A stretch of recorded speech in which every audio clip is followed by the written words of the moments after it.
So we are now live. Welcome to Trading the Pristine Method. It's December 9th, Saturday, December 9th.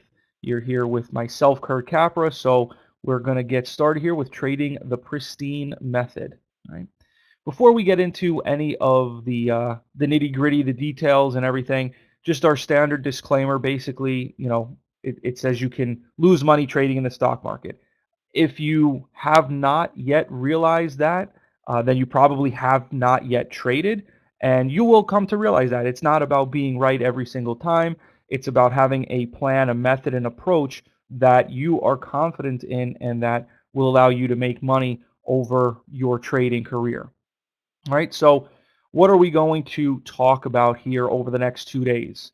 First, we have our introduction where we're going to talk about the 6 major time frames, the 4 trading styles, and understanding candlesticks. So for many of you, I'm sure that will be a bit basic, and for that reason it is the introduction, but it's going to lay the foundation, if you will, for a lot of the other things that we'll discuss here over the next couple days.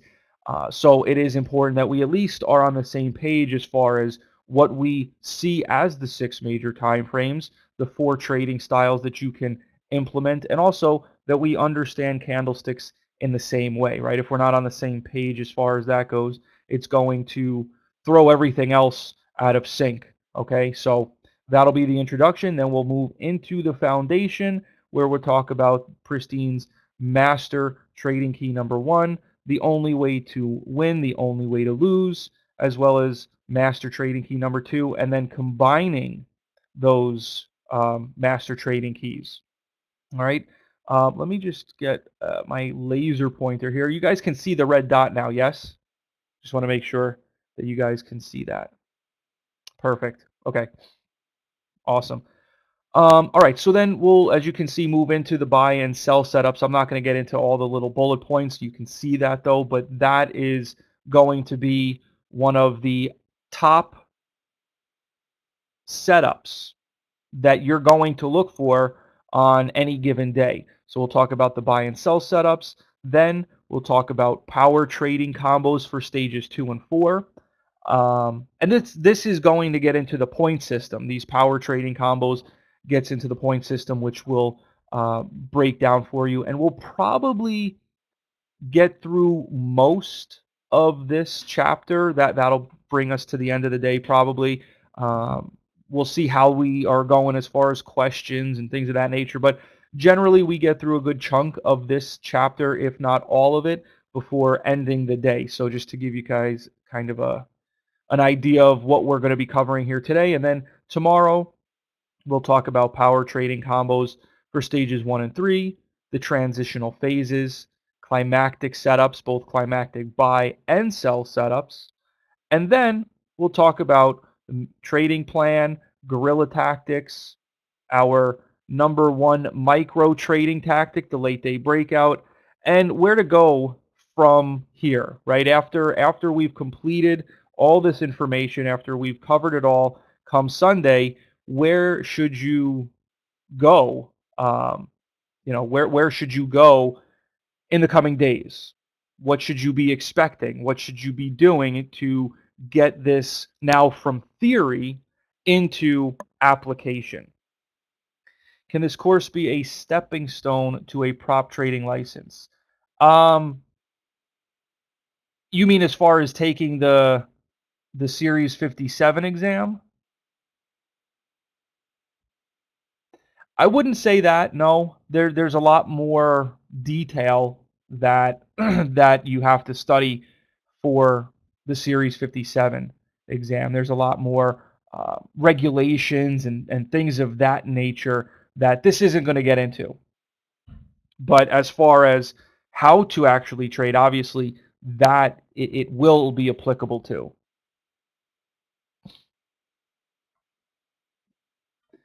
Now, this slide right here, what I suggest you do is take a screen capture of it or print it out and have it by your desk, right? Have it by your trading station so that this way, when you're in the black room, our trading room, when you're in there, you can quickly reference what they're talking about if you hear or see different abbreviations being written.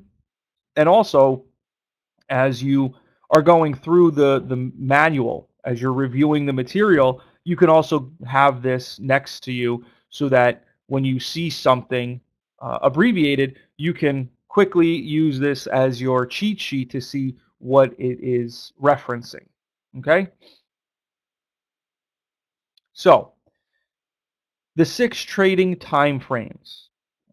And what we do here is we consider 3 major time frame groups: long term, intermediate term, and short term. So we're going to briefly review each of those categories. Okay? So long term is used for broad studies and cyclical analysis, as well as long term trading, right? Core trading. To do this analysis, you're going to use yearly charts, where each bar is approximately 240 trading days, and it's used for studies and tests on the indices like the Dow, the S&P, not necessarily taking trades from the yearly chart, but again, using it for broad studies, seeing these longer term trends and what is possible over the coming months and years. And speaking of months, you can also use the monthly chart, where each bar is approximately 20 trading days. And this time frame, the monthly chart, is used by Pristine trained traders to find tradable cycles and long-term opportunities. So if you are somebody that's not just looking to day trade, but also build longer term wealth, you can use these monthly charts to find those tradable cycles, whether it's an uptrend, a downtrend, or even a sideways trend. You know, you can trade sideways trends over a period of several months to make pretty consistent wealth building type of money generation, income generation. So don't sleep on sideways trends, especially from the longer term perspective, because while you may not be interested in trading a sideways moving stock in the short term, on an intraday time frame or even on a daily time frame, if you can find a good tradable cycle sideways, up and down, with fluid movement between those reference points on, say, a monthly chart, that you can get involved with that for a couple months as it runs up to the top of the range, and then exit, and then look to reverse and get short for the next couple months as it moves down. So again, this is not something to necessarily sleep on, especially if you're looking to build that longer term wealth, because as it says here, these dominant cycles can last for many years, even if it is sideways. I mean, if you can find a sideways trend that's consistent between support and resistance, and that lasts over a period of years, then you can just continue to do that year after year and continue to build that wealth, right? So here is a yearly chart of the Dow, and this goes all the way back to 1900. It's not current.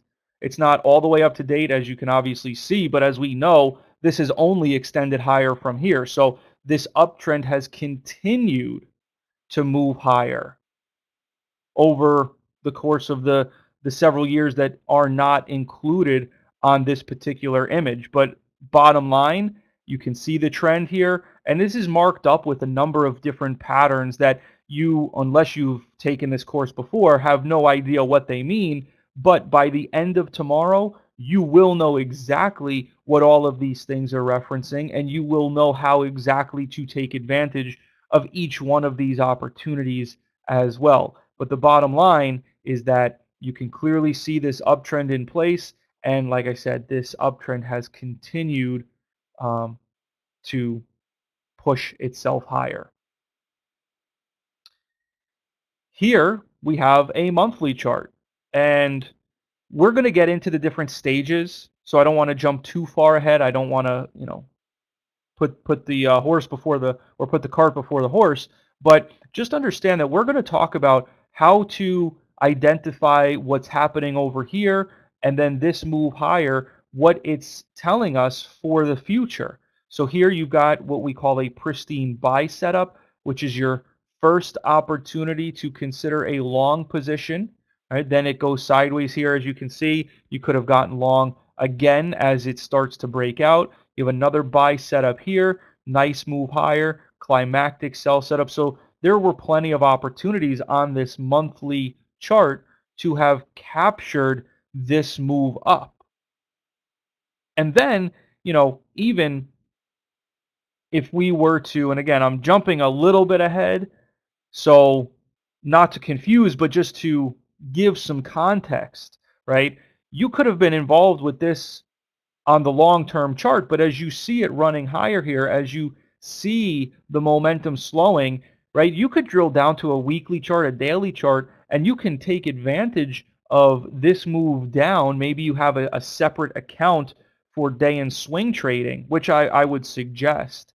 So you have one account for your longer term wealth building, and then you have your more income generating account for day and swing trading, where you could have been looking at the weekly or daily chart to capitalize on this pullback while still staying long the longer term uptrend.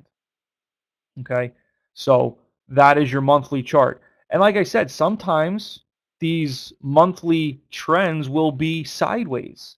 So if you can find something like this that's consistently moving up and down between a clearly defined support and resistance level, then you can just trade this, right? I mean, this lasted for almost a year. When you consider where it bottomed over to here, this is a monthly chart. So here it is, almost a year's worth of upside right into this resistance, and then it starts to top out. You could have gotten short, and wouldn't have been the cleanest movement here, but it did stay weak, and eventually did work its way all the way back down, and so on and so forth. So you can see again, sometimes finding stocks that are going sideways can be extremely lucrative as well. Here it is for several years just going sideways, where you could have been taking it from the bottom up to the top, and then from the top down to the bottom. Next, we've got the intermediate term time frames, which are used primarily for swing and core trading as well. Right, so you got your weekly chart, where again each bar is approximately 5 trading days, and this is the time frame visited each week as swing and core traders. So at the end of every week, what you want to do is kind of go through your universe and scan the weekly chart to see what looks like it has the potential to start moving decisively in one direction or the other, right? Are there any opportunities that the weekly chart is suggesting that I can then either A, enter off the weekly chart from, or go down to the daily chart to maybe find an alternate entry? So again, each weekend, you want to scan the stocks in your universe and see what that longer term chart is telling you. Next, you've got the daily chart. And this daily chart is somewhat unique in that it is quite versatile, because it can help you determine what you're going to be looking to do as a day trader, right? You set the bias for the day based on the daily chart. But on the other hand, you can also use the daily chart for entries into swing trades, as well as refined entries into what could be core trades or longer term trades. So you're going to look at the daily chart every single day, because as we know, patterns can change from one day to the next. So you're always going to be looking at the daily chart to see what is the trend. Are we moving up, down, or sideways? And once you've determined the trend, is there a quality pattern to take advantage of? Do you have some reason to be entering either long or short?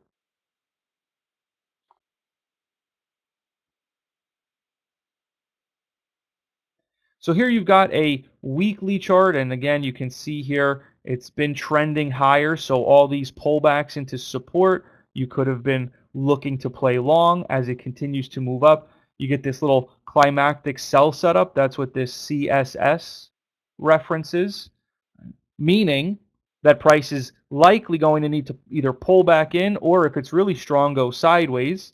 And as you can see, this went sideways before breaking out, and then this breakout failed. It came back down, starts chopping around in a stage 3 consolidation, which we will talk about. And then eventually it rolls over and starts what becomes a new downtrend. So, using this chart, if we look at this, here's your support. Once it broke this support, you can then look to short the next retracement. So as price then rallies up into the prior breakdown area, you could be looking to short that. Or if you were looking to be, no, I mean, I wouldn't even say more aggressive. See, aggressive to me is a subjective term. What is aggressive to one trader may not be aggressive to another. So you could have shorted this breakdown here, especially if, say, the monthly chart was bearish. You could have definitely shorted that, right? But oftentimes after a breakdown, you do get the first retracement, which happens right here, and you can short that either as well or as an alternate pattern to look at getting involved with. So bottom line, this is where you could have been looking to get short somewhere in this area, and again, you get a nice move lower. So this is simply just following the trend and letting the trend dictate what your bias is, and then finding the patterns in alignment with that bias to take action. So here's your daily chart, and as you can see, patterns can change from one day to the next, but you don't necessarily just want to get hung up on what the new candle is saying, because the overall trend is also equally, if not more important. Just because you have a green bar doesn't mean that price has to move higher, as is the case with this chart. And I mean, even if you look at the current market environment, it's the opposite. A lot of times what we've seen here in the markets, red bars have had no follow through, or certainly not the kind of follow through you would expect. So that's the other piece of the puzzle to consider, is what is the overall trend? Because in an uptrend, red bars are more likely to have less follow through. And so the same is true in a downtrend, just the opposite, where green bars are more likely to fail, because what they are rallies into, in a lot of cases, resistance. So here you can see a couple green bars having no follow through as this trend continues to move lower. So once you've determined the trend, right, you then look for patterns in alignment with that trend that have room to move fluidly in your favor. So here the daily chart gives you a bearish bias, therefore you're looking to get short based on this time frame. And of course, you also want to make sure that the larger time frame is in your favor as well. You do not want to get caught shorting a breakdown when the weekly chart is in an uptrend. Next, we'll talk about short-term time frames used for day trading, micro trading, scalping, whatever name you want to call it. Basically, the intraday trading, however you determine best for you based on your style, that's the time frame you're going to use. But anything that's based on intraday trading, you can call day trading, scalping if you're going down to really small time frames.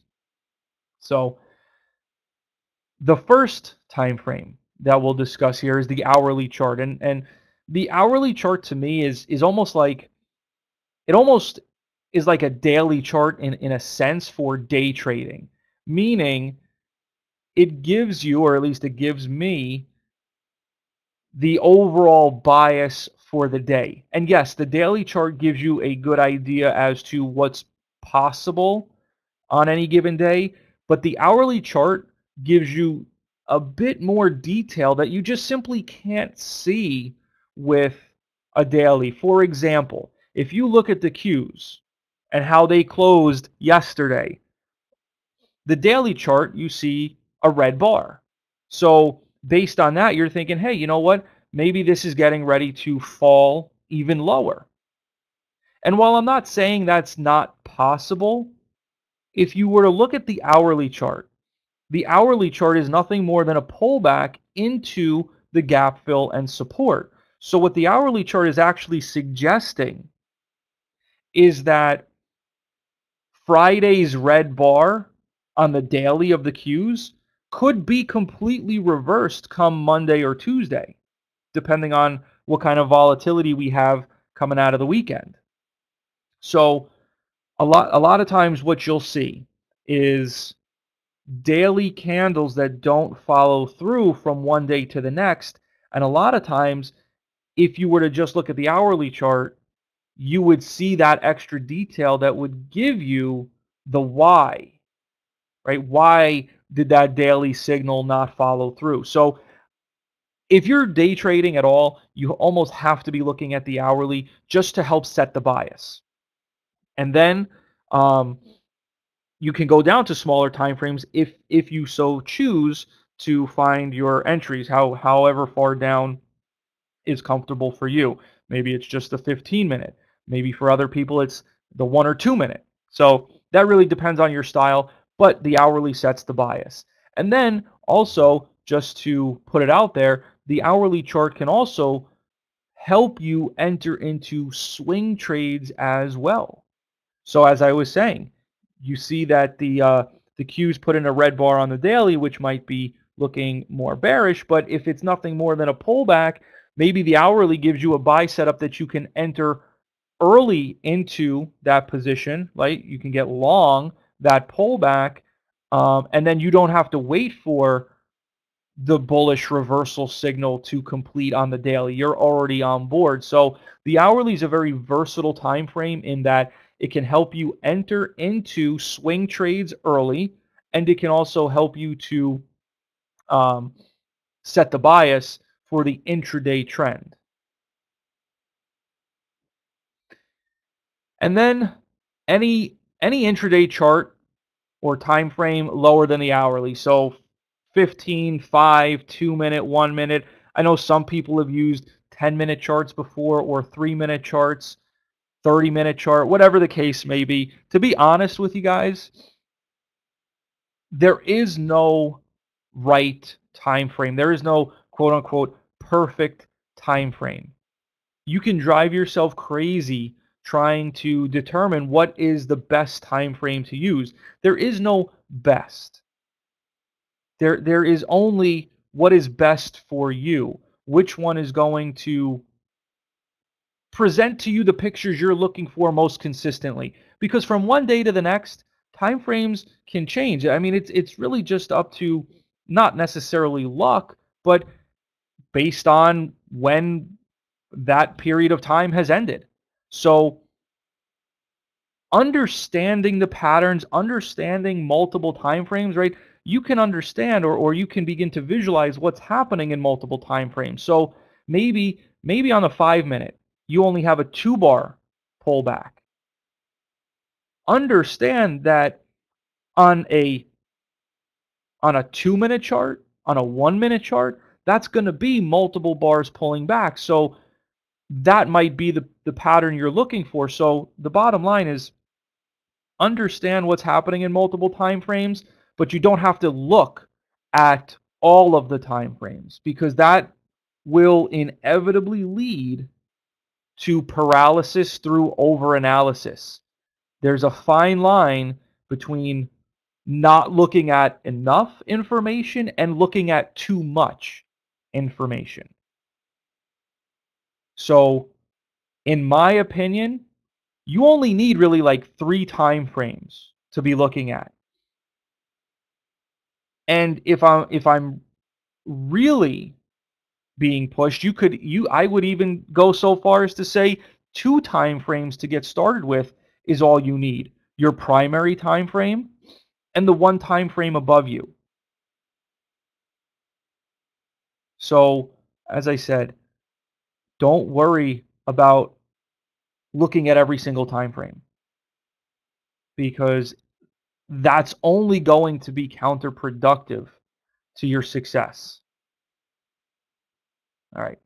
So with that said, here's an hourly chart, sets the tone for the day, sets the bias. You can see that each of these vertical lines represents a new day. So here you've got, you know, half a month's worth of information, and this is all coming from a breakout that kicked off an uptrend. Price then moves higher. Nice move from this breakout. So if we see this gapping up from a breakout, right, you can see that it gapped up from a breakout, or rather, the gap up triggered a breakout. That tells you want to be looking to get long, right? So you're going to then drill down to your 15-minute chart, 5-minute, 2-minute, whatever it is, your primary time frame, and you find a way to get on board. And then you enjoy the move up. And then here it pulls back. You can see it tried to break down, but that had NFT or no follow through. Price then rallies back to the upside, pauses at the top of the range before then breaking out once again. It pulls back a little bit on support, just continues to move higher. So this is just a really nice overall trend where the hourly can set the bias. The hourly is your macro trend, and then you drill down to your smaller time frames, your primary time frame, to find an entry into the macro trend. Does that make sense? Just want to make sure that we're all on the same page so far.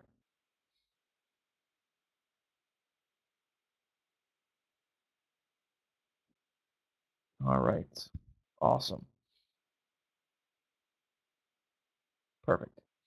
All right. So then here you can see you've got a 15-minute chart, and you do the same thing, right? You're doing the same thing. Here it gaps up from this double bottom, pullback into support. You've got a buy setup down here. Look to play it long, or even this little consolidation. Maybe you didn't buy this down here, but as it consolidates, you can look to play it long over these highs. And again, it's just about following the trend, finding your opportunities within that trend, making sure, of course, that the larger time frame is in agreement with what it is you're looking to do. In other words, you don't want to be looking to get long if price has rallied up into resistance. The odds for getting additional follow through are lower at that point, and it's more likely to chop around, go sideways, and or fail. Here's your 5-minute chart. Again, same thing. Now here we started with a gap down. So initially you might be looking at this particular stock as something that's going to be bearish for the day. Now, obviously, we can't see the larger time frames. We don't know what the daily chart was doing. Maybe it was gapping down into support. We don't know. But what we do know is it's gapping down. So we want to see how it's responding the first few minutes of the day. Here, within the first 5 minutes, we get this big wide range bar to the upside. So at that point, when you get a wide range bar like this moving up into and through a gap fill, it strongly suggests that the stock is going to continue moving in the direction of the wide range bar, right?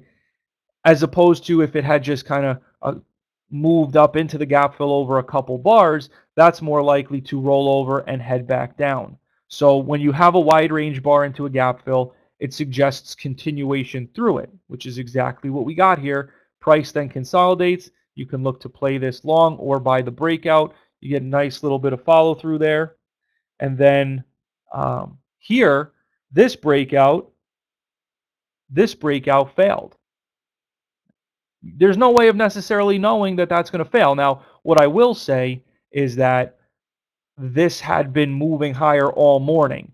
So looking to buy a new high at around 11:30, generally not a good idea.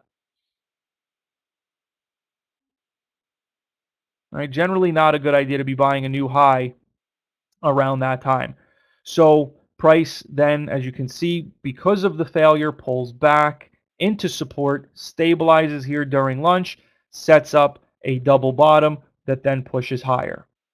Now, let me ask you guys, is this here, this double bottom pattern, is this something that you find attractive?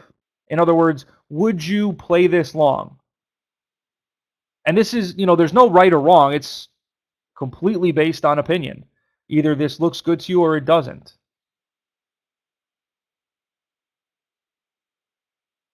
And obviously we can see what happened, but is this something that you would look to play? Okay, so we got some yeses, no, not with resistance overhead. Okay, so, and those are fine. I mean, again, to my earlier point, some time frames look better than others. So to some people, this looks good, which is fine. But this is why you look at multiple time frames, because on the 15-minute, this would be much different looking. It would be much cleaner, right? As you get deeper into the day, you can use the larger time frames to consolidate the information. So on a 15-minute chart, this would be much cleaner. And in all likelihood, right? In all likelihood, those of you who said, no, this is not something I would trade off the 5-minute, you probably would be willing to trade it off the 15. So just, again, keep that perspective in mind. Understand that while this on the 5-minute may not look great, consider what it looks like on the 15. Even if you're not necessarily looking at the 15, try and visualize how this is going to look and understand that, what, even if you're not going to look at the 15-minute chart, you could at least consider maybe buying it as it trades over these highs and then putting your stop down here under the lows, because you know that if it's breaking out above this area, it's triggering a a buy setup on that 15-minute chart. Right? And then as you can see, it continues to move higher here into the end of the day.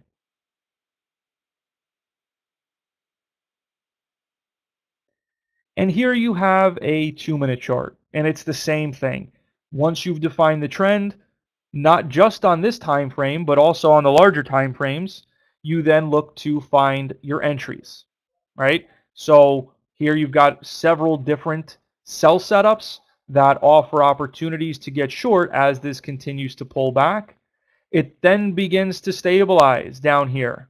So what that might suggest to us is that price has pulled back into support and is now stabilizing, especially when it then breaks out over this resistance.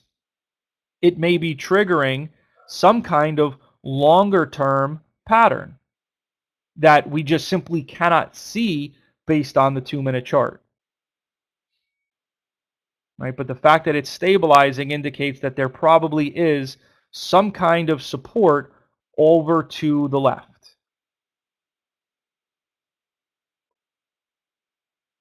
All right. So with that said, we consider 4 major trading styles available to us, and they're grouped into 2 broader categories: wealth building and income producing. So the wealth building style is or includes core trading as well as swing trading. Core trading being in trades for weeks to months or even years, looking to build that longer term, retirement type of wealth. You can manage these positions in IRAs, whatever the case may be, but you're looking to capture the longer term trend. You then also have swing trades, where you're holding positions for anywhere from 2 to 10 days, which again falls under that wealth building category, where you're trying to capture, some bigger movement overall or relative to just simply day trading. So this is also considered a wealth building type of approach.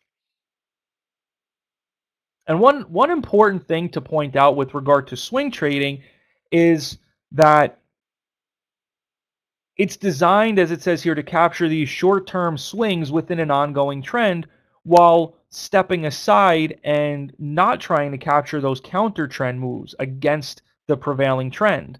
And what this does is it attempts to take advantage of this very overlooked, well, maybe not so much overlooked, but often not taken advantage of enough area where it's too short a time frame for large institutions to get involved with, right? They can't be getting into their big positions and out of their positions over a period of 2 days to even 10. It's going to be too obvious. So they have to focus on, building longer term type of positions. So what this swing trading approach does is capitalize on the ebb and flow of the trend. Right?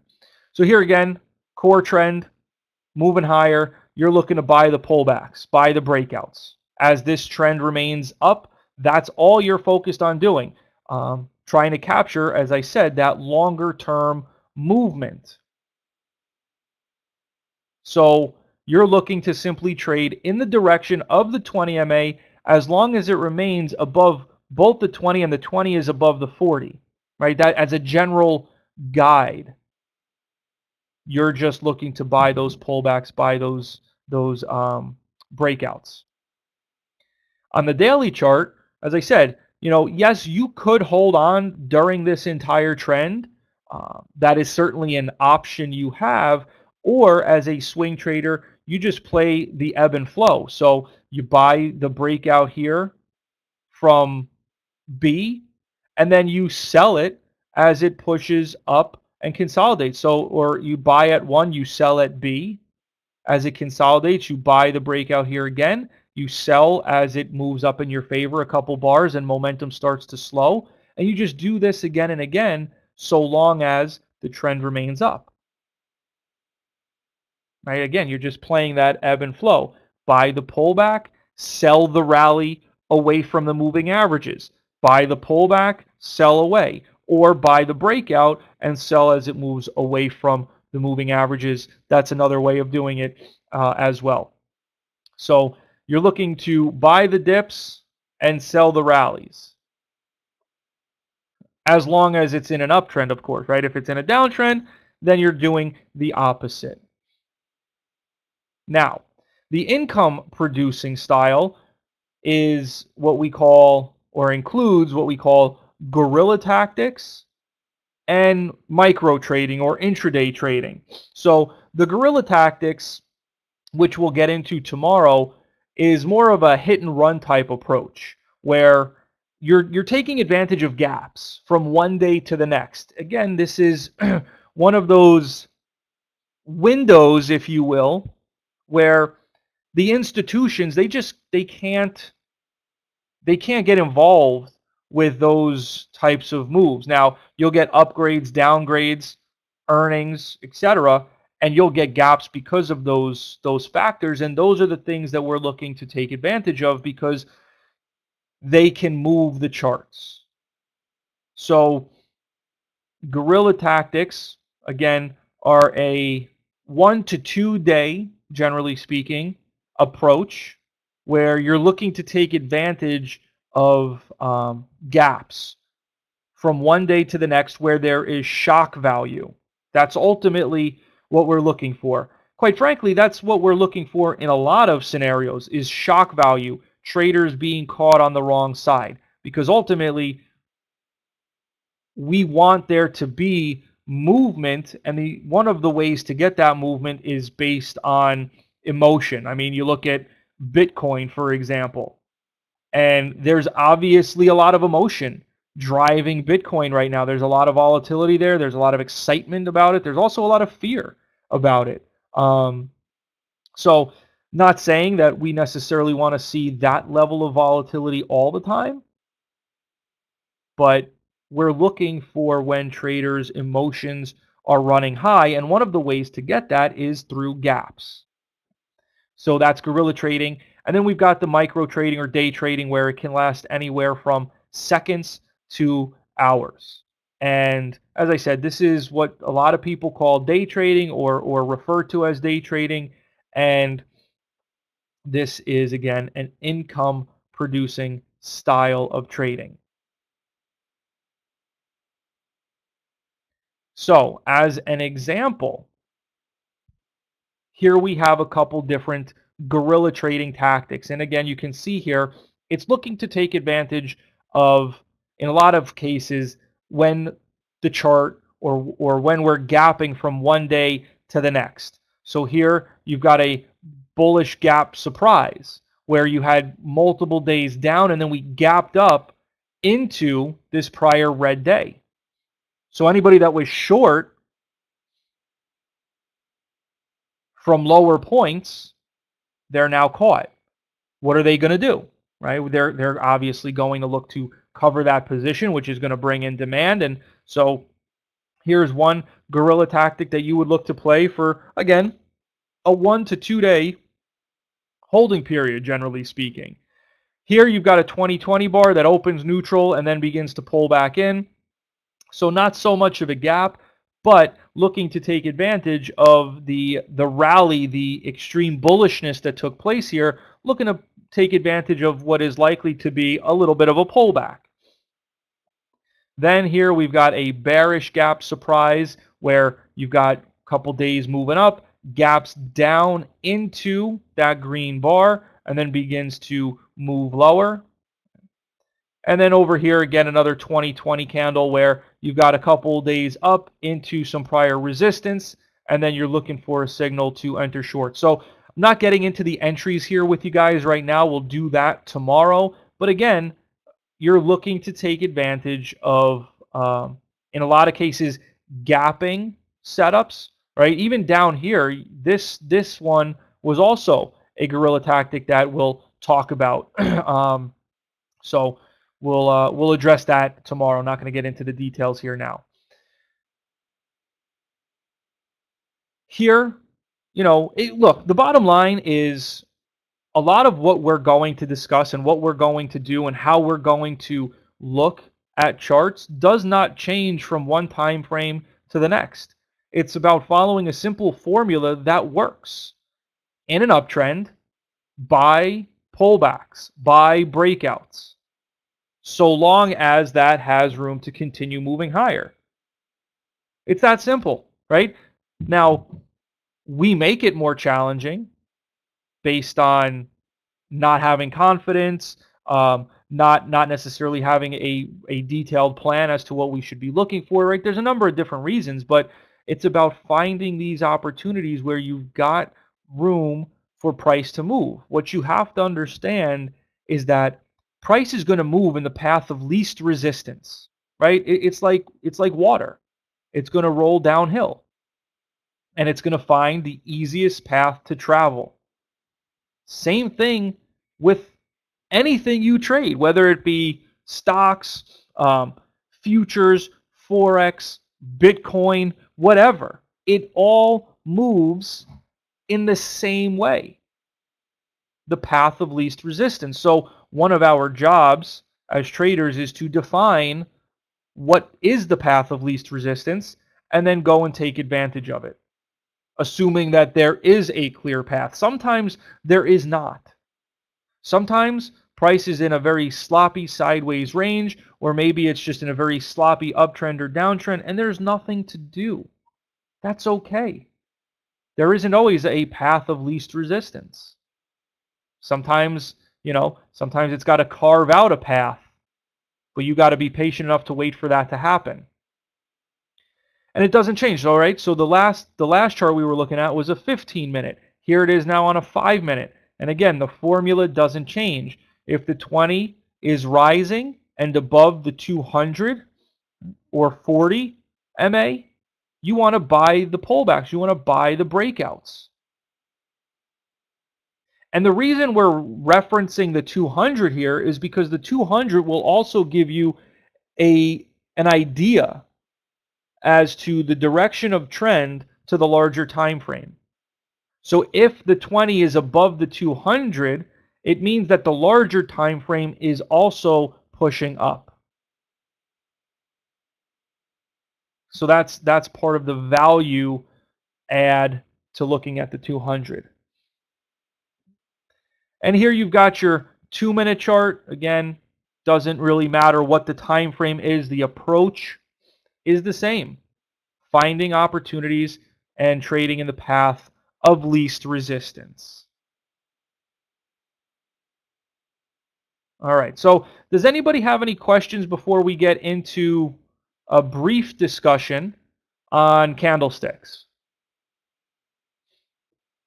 And then once we get through the candlestick part of this chapter here, guys, I'll give you a little bit of a break.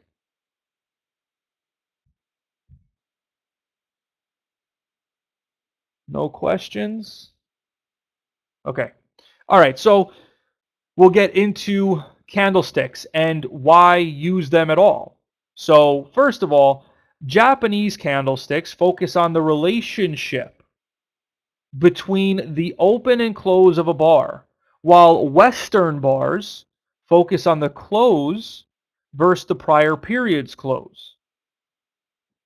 And the note here, as long as the underlying stock closes higher than the prior day's close, the Western thought says that it's positive. However, according to the Japanese view, this is not necessarily the case. If on an up day, the stock closes below the open, based on Japanese candlesticks, we would regard that as a down day or a negative day. So that is in part the difference. And we're going to use Japanese candlesticks because that's what's going to help us determine who won the battle of supply and demand, which is, at the end of the day, the most important element of technical analysis. So understanding who won the battle, and again, this may be very basic stuff for you, but again, it lays the foundation for our discussions moving forward throughout this entire course. So the open is where any candle opens, whether it's starting a new day, starting a new 5-minute candle, 15-minute candle, yearly candle, whatever, right? The open is where price begins trading for that particular candle. Then you've got the low, which is the lowest point that the candle trades down to within that time frame. You then have the close, where price closes again on that time frame. So if after 15 minutes have gone by, that's where price closed, or at the end of the day, that's where price closes. And then, of course, the high is exactly that, the highest point that the candle traded up to during that defined period of time. The distance between the open and the close is what's referred to as the body, and as long as the close is above the open, the bulls are said to have won that battle. However, as we will discuss on the next slide, just because we close above the open does not necessarily mean that the bulls really won that battle. Right? So we'll talk about that in a moment. And so again, here now looking at the bearish scenario, you have the open, which again is the open is the open. There's no difference between that, whether it's bullish or bearish. It is where price opened. The high, again, is the high.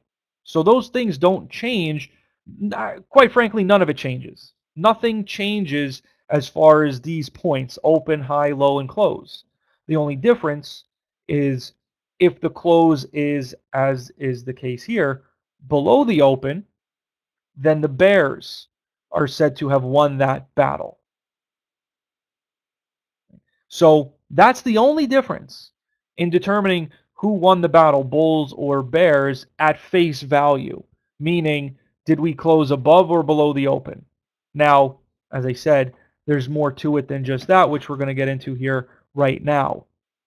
And first, you can see here the upper left, the bulls are said to have won each of these battles.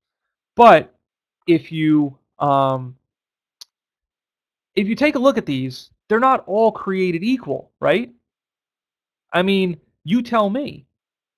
Do you have as much confidence here at bar number 2 as you would at bar number 1? Probably not, right? If you had entered a long position and upon entry the bar closes with a topping tail, you're not going to be as confident in it as if it closed with a bullish full-bodied candle as you see here at number 1. Okay? Now, that's not to say that this closing with a topping tail is going to fall. It could rally.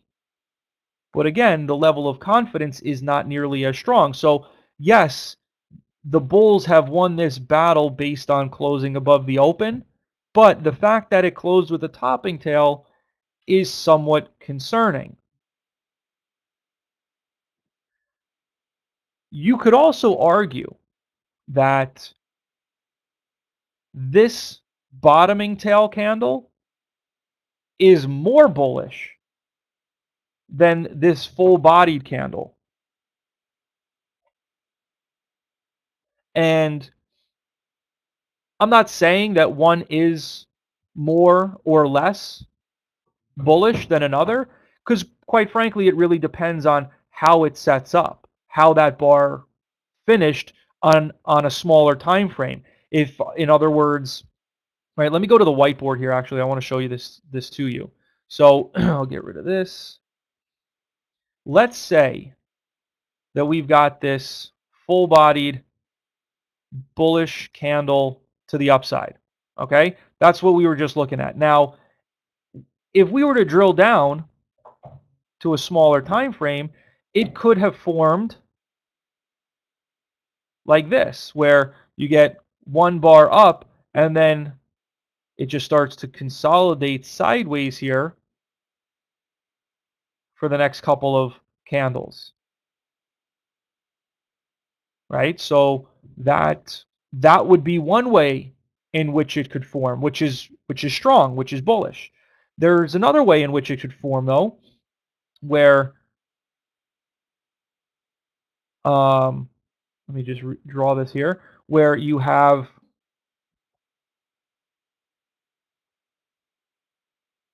several green candles moving straight up. Now, this is not as bullish because it's more likely to pull back or stall a bit. So again, it depends on how it sets up on the intraday charts too, to determine what kind of follow through you may or may not expect right off the get-go, right? Or in other words, moving forward. So if price were to, on the next candle, begin breaking out over the highs here, it should continue to move higher. However, if this continued to move up a little bit more, what you might see is an initial attempt to move up that then begins to pull back a little bit. Does that make sense, guys? So it's not to say that you shouldn't buy if you have a pattern above the high of this green candle. What my point in bringing this up is to understand that if it begins to push up and then starts to pull back in, it might be because this is how it set up. So it doesn't mean that you should be worried necessarily that if it starts to push up and then pulls back, it's not doing what it should. And a lot of times that is what traders fail to understand. They think that, you know, if I have a green candle like this, it should be following through no matter what. But not every green candle was created equally.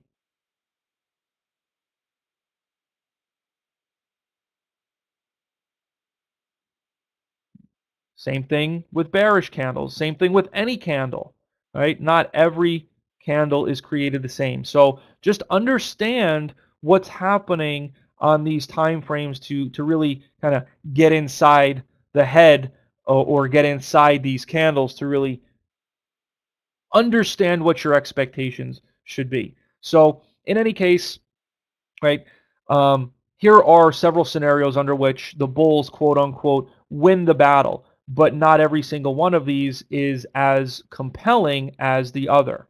And the same thing here with the bearish candles. All of these are scenarios under which the bears win.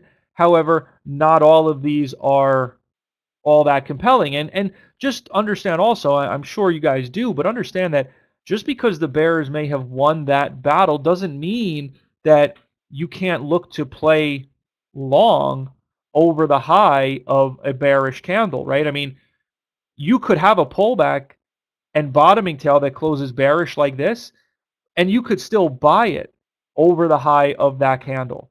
In fact, um, in fact,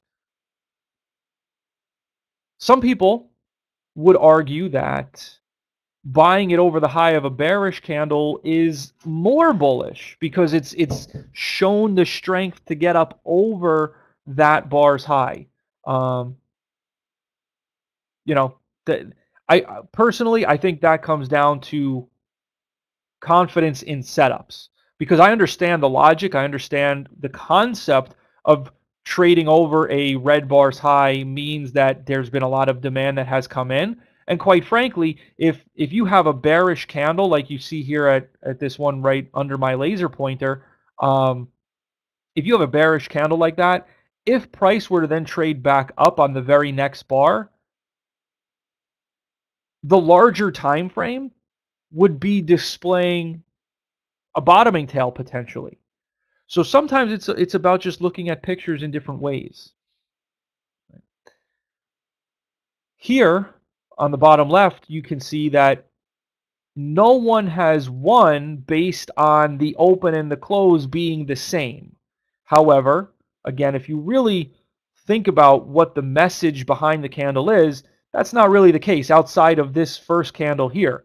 Yeah, right? You could say that here no one won the battle. It was a stalemate.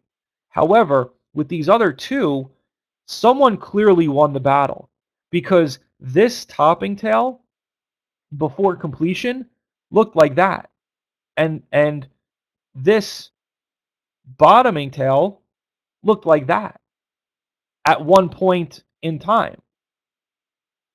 By the end of that time frame, it closed down here near the open, which means that sellers took over control or that the bulls, that buyers took over control.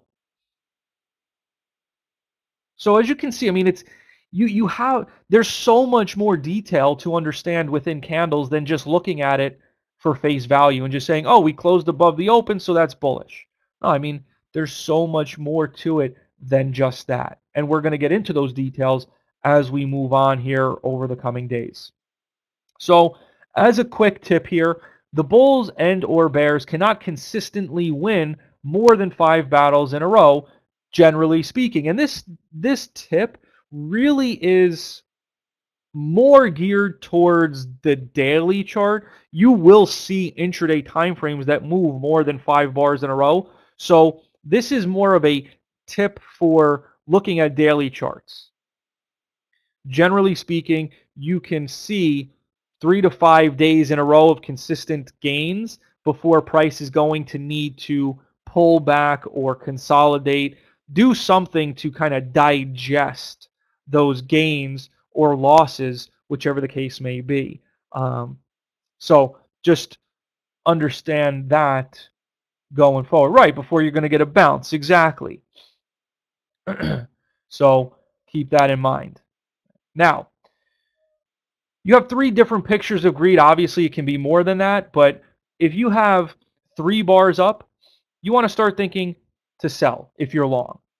If you have 4 bars up, you really want to start thinking to sell. And if it's 5 bars up, you really, really want to start thinking about selling at least some of the position. Now, I will say this. You want to start thinking about it, but you don't necessarily want to do it unless price has moved up into resistance or has taken out a prior bar's low. So while you're thinking about selling because now it's up multiple bars in a row and the odds for getting a pullback have increased, you're not necessarily going to just do it arbitrarily because you're up 5 bars, right? It could go another 2, 3, 4, 5 bars. We don't know, especially if it has room to continue moving in that direction. So I want you to understand that the more bars to the upside price moves, the more likely a retracement or a pullback is becoming. However, you still need to let price tell you that it's ready to pull back, right? Whether that's moving into resistance, whether that's taking out a prior bar's low, whatever the case is. And so if you have um, 3 pictures of fear, it would look just the opposite. And so if you've got 3 bars down, you're thinking to buy or exit your short position. And if it's 4 or 5 bars down, then you really, really start thinking about getting involved. But again, you still need a pattern, right? Just because you're multiple bars down doesn't mean you're just going to start bidding for it down here. You have to wait for your signal, wait for a bullish changing of the guard or a bottoming tail, whatever the case may be. All right, but you are starting to at least think, hey, there's the potential for a rally here. I want to see there's some support to the left, whatever, the additional amplifiers we're going to discuss, but these are the things that you need to consider. Right? And again, this could be thinking buy to initiate a long position or thinking buy to cover if it's coming from a short position.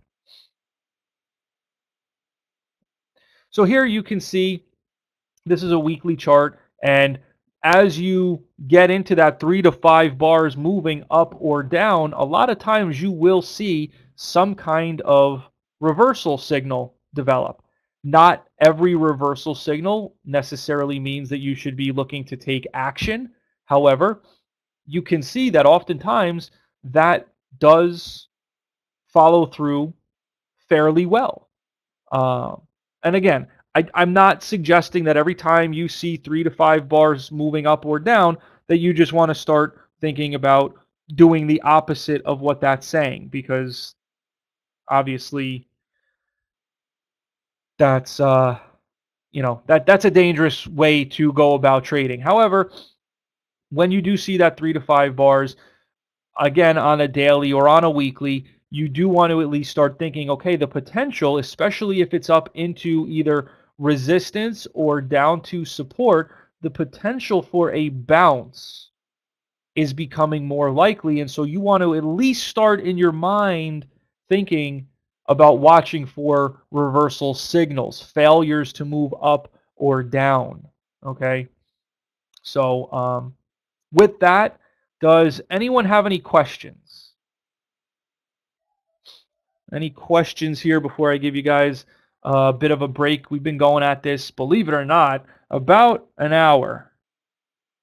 But it's a lot, a lot of, hopefully, what you see as valuable information, just reinforcing kind of how we're going to be looking at things, the time frames we're going to be considering, things of that nature. But we're really going to start to move on into some of the deeper details of everything here as we move forward now. But as I said, if you have any questions, let me know. Otherwise, I'm going to give you a bit of a break. We'll take, a little 10-minute break here. Let the juices continue to flow. It's still a little early, especially for those of you who might be on the West Coast or somewhere else joining us from around the world. So we'll take a little 10-minute break, maybe get another cup of coffee if you need it, whatever the case may be. Come back here. It's 10:20 here right now, so come back 10:30, and we will get started here with the foundation, okay? All right, so again, I assume there's no questions since nobody typed any in during the break. But as I said, if you have any questions, just let me know.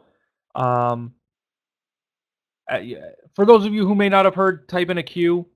If you have a question that might take a little longer than you expect, this way I'll stay on the same slide.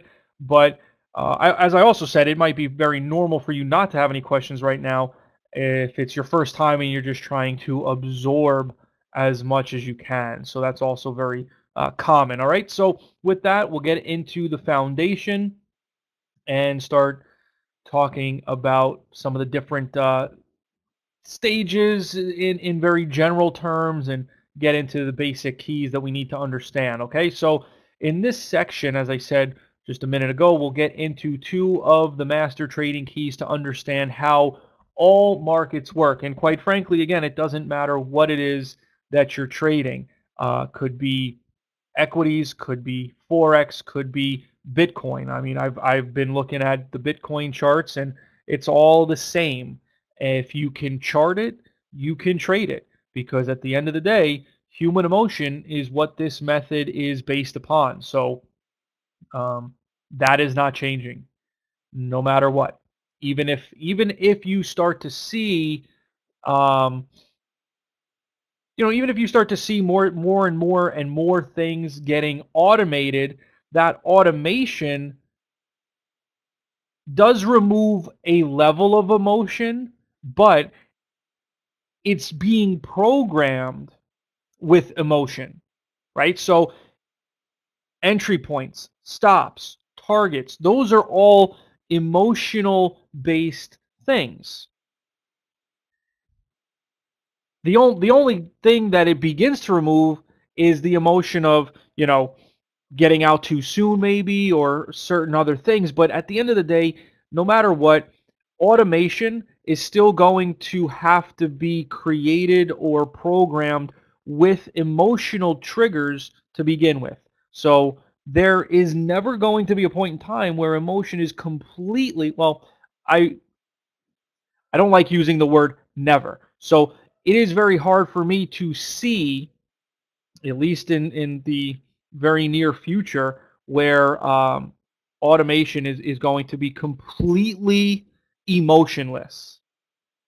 If anything, it might start moving things to better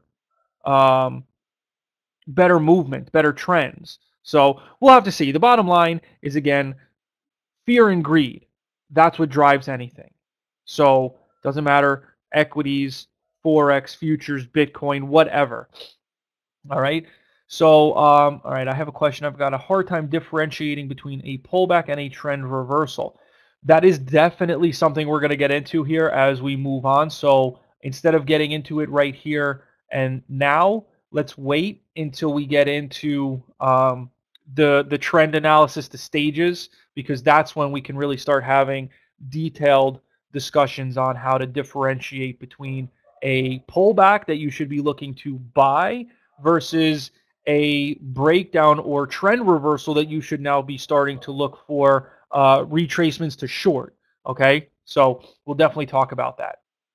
All right, so basically, once we get through this section, it's going to be, or it should be, hard for you to find yourself on the wrong side of the market, or at the very least, you will, if you are getting caught on the wrong side, you will understand why it happened. You will understand that if you did get stopped out, it is often because you were on the wrong side of maybe the larger trend.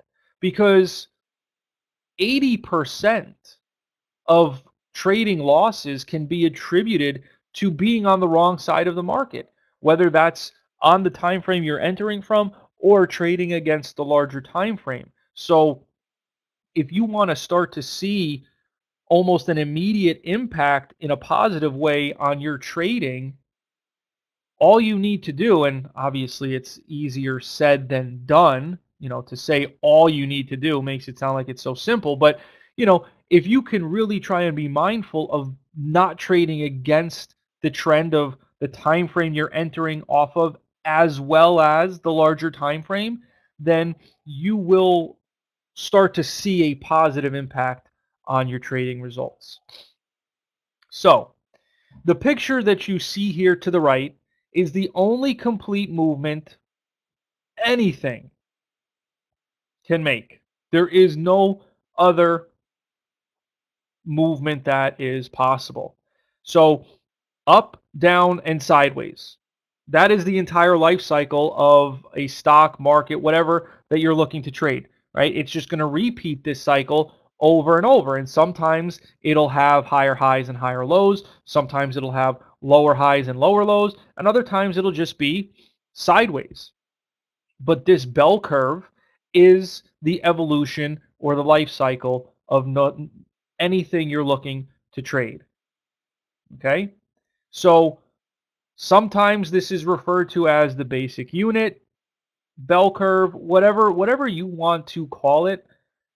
It helps us to know the current status of whatever it is we're trading and what is likely to occur next. So one of the big components of being successful is knowing where you are within the cycle. And this cycle is comprised of 4 distinct stages, which are driven by 4 distinct emotions, as you can see here. Stage 1, ambivalence. Stage 2, greed. Stage 3, indecision. And then stage 4, fear, before we then repeat once again. So we're going to get into those details here now. In a stage 2, you are focused on buying most of the time. Your focus is on playing the pullbacks to support, buying breakouts after we move sideways into a rising moving average, right? But your focus is on getting long. In a stage 4 downtrend, it's just the opposite. You're focused on selling short most of the time. I mean, and when I say most of the time, I really mean most of the time. I mean, 90% of the time you want to be focused on trading in the direction of the trend. There is very few times that you want to be going against the grain. But we do have patterns to look for when doing that, and we'll talk about those tomorrow, the climactic buy and sell setups. No, Fred, do not use MACD or stochastics, because those are based on those are based on price.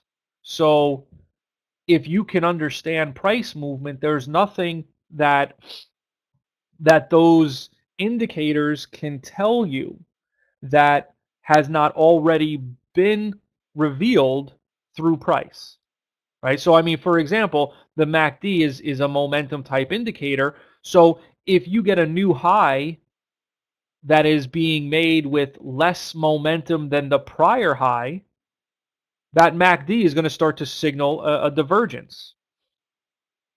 But the other rabbit hole to go down with regard to MACDs or stochastics is what settings to use. One day will be different than another day, depending on volatility and depending on the name of the stock that's trading, whatever. So there's just a lot of variables that begin to create more confusion than anything else when it comes to these indicators. And like I said, at the end of the day, they're all based on price anyway. So all you need to do is understand price movement to understand what those indicators will eventually begin to say, but you'll already know ahead of time.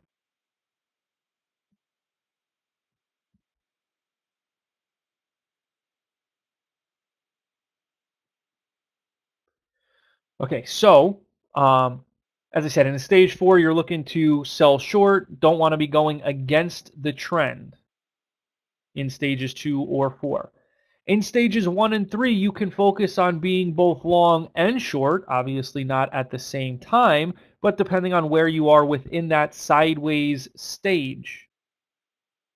And stage 1, back to stage 1, can span over decades, or it can take minutes, depending on the time frame you're looking at.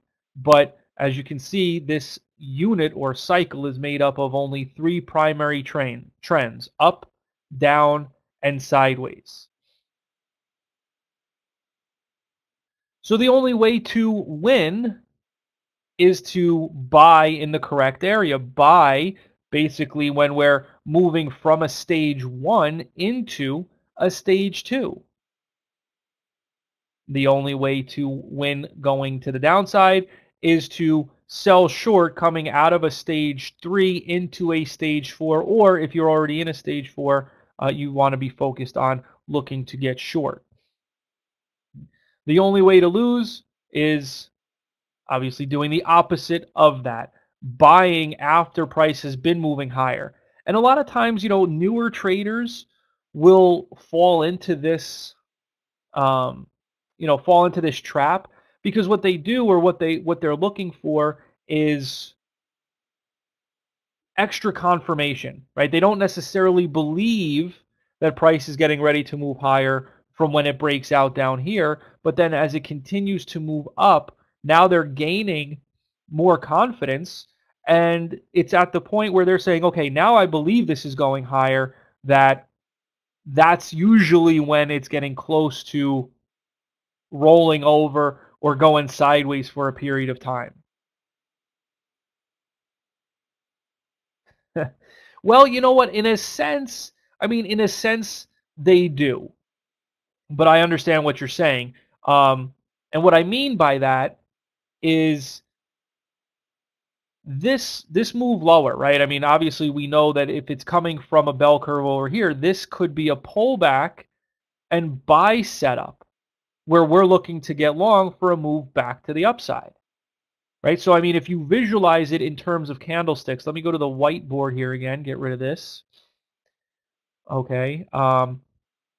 Let's just say that we've got, how do I want to draw this? So we'll say we're moving up. Then, we'll get one more bar up. Then we start to pull back in. Okay. There's your pullback. And now we start moving up once again.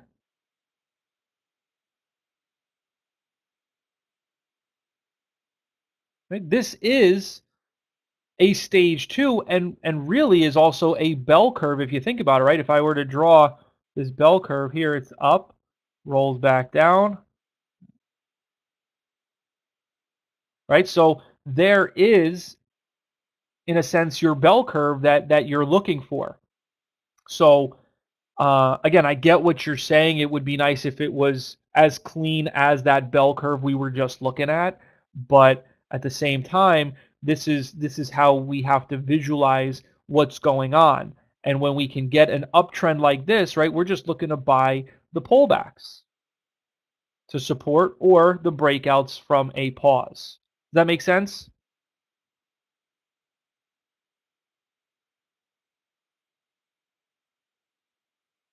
Right? Now, where it becomes interesting, and again, this is not to confuse anyone, but to make it very clear as to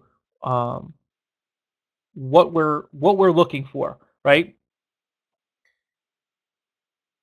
This on the left, right, is your bell curve. Here in an uptrend, you have your higher highs and higher lows, right? That's what you have within an uptrend. So you're looking to buy those pullbacks. Now, as I was just saying, you want to buy pullbacks in a stage 2 uptrend, or you want to be looking to get long in an uptrend. However, is it true that in a downtrend, you will also see uptrends or stage 2s? Is that accurate to say? Yeah, right? So, in other words, every time it begins to retrace or rally, that is a small uptrend within a bigger downtrend. You don't want to be buying these micro stage 2s within a bigger picture downtrend. Right? So again, to just say that I'm going to buy any stage 2 uptrend could get you in a little bit of trouble, right? Because that would then suggest not only are you going to look to buy it here and here, but you'd also be looking to buy it here or down here, where that's not necessarily what you want to be doing. So you have to be very clear in where in a stage two you're going to be buying. You're going to be buying a stage two uptrend with the larger time frame in agreement. Okay. Now, here's a monthly chart with the 4 cycles or the four stages. You've got your stage 1, ambivalence, sideways movement. Nobody's really that interested in trading this, but then we get this breakout into a new stage 2, wide range bars indicating that emotions are running high, and that leads to your stage 3, which is typically going to be wide and whippy, right? I mean, that's the difference between stages 1 and 3. Stage 1 is ambivalence. It's quiet. There's kind of a lull in the action. Traders are indifferent. With a stage 3, that's where the emotions are running higher. There's this tug of war, if you will, where certain traders believe that price is going to be moving higher, where other traders believe, no, this is topped out, it needs to pull back, and they're going to look to start selling it short. And that creates this tug of war, this back and forth, where a lot of times you'll see these wide whippy bars forming before then continuing to move lower into a new stage 4 downtrend, where that stage 4 will lead into a stage 1, and we do it all over again. One other quick note is that not all stage 3s have to be wide and whippy like this. Sometimes they can be very sharp and abrupt. So you can see here, this one, not as sideways as the last example, but you can see here where it was starting to become a bit more abrupt, where it ran higher, nice stage 2 uptrend, and then pulled back in, double topped, and then fell again. All right. Guys, give me just 1 second. I'll be right back.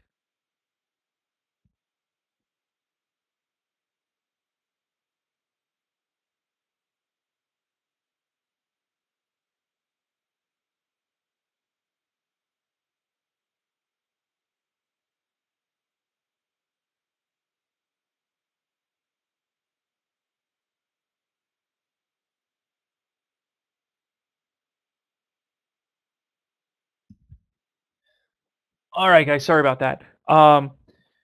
So, as I was saying, these stage 3s can be sharp and abrupt in terms of how they reverse. So, one of the things you want to be looking for is that climactic run within that stage 2 where things start to pick up in momentum. If we had moving averages on here, there would be no question that price would be extended away from those moving averages as well. You know, maybe there's some resistance off to the left, but you can see how, again, the emotions are beginning to run high, and that's where you're looking for price to then roll over and begin to pull back into that void.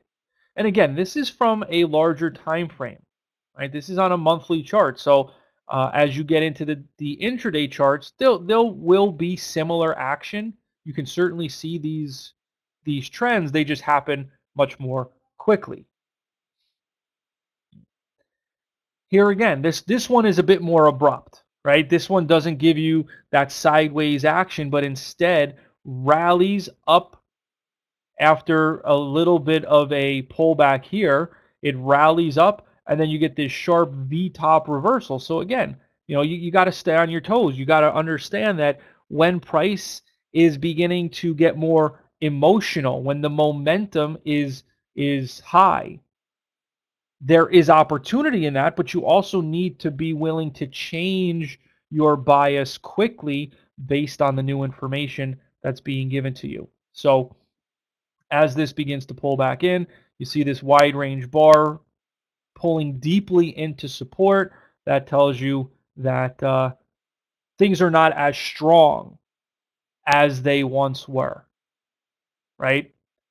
The fact that this pulled all the way back down to that prior low indicates things are changing. And if we were to go to an even larger time frame, right, you would start to see a big topping tail as well.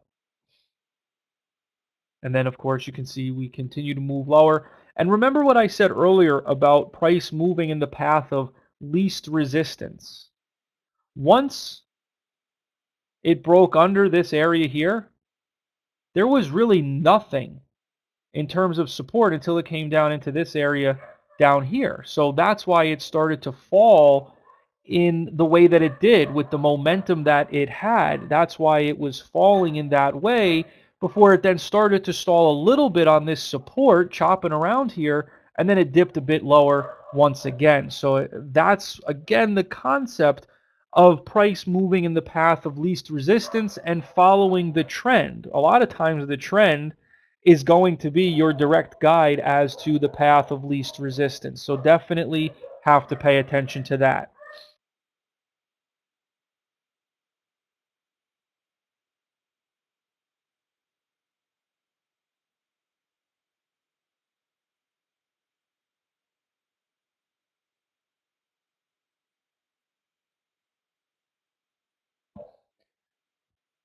Next example, we have another full cycle from stage one through all four stages back to stage one.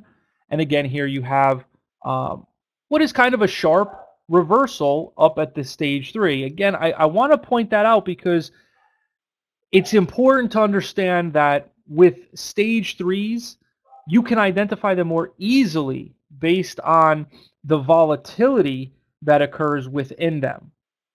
All right. Um, the other thing to understand is that you don't know the stage with absolute certainty until after the fact. Okay? So keep that in mind too. You won't know the stage with absolute certainty until after the fact. In other words, you might have what looks like a sideways stage three consolidation, but until it breaks down, you don't know with certainty that it's a stage three. It could be a pause that then breaks out to the upside. Does that make sense, guys? Now, I want to make sure that we're being as clear as possible because having the right bias is everything. I don't want you thinking that just because price is chopping around sideways in a volatile consolidation that the next move has to be to the downside, because it doesn't. Oftentimes it will be, but as I said, I want you guys to have um, the right bias. So here again, stage one breaks out, wide range bars igniting this move up, indicating that buyers are confident and that this should continue to move higher. And then you have your wide range bars ending the move. And we'll get into that as we move on into the deeper parts of this material and what we want to be seeing. But you've got your wide range bar ending the move after multiple bars moving higher, leading to a topping tail which produced about a 55% decline.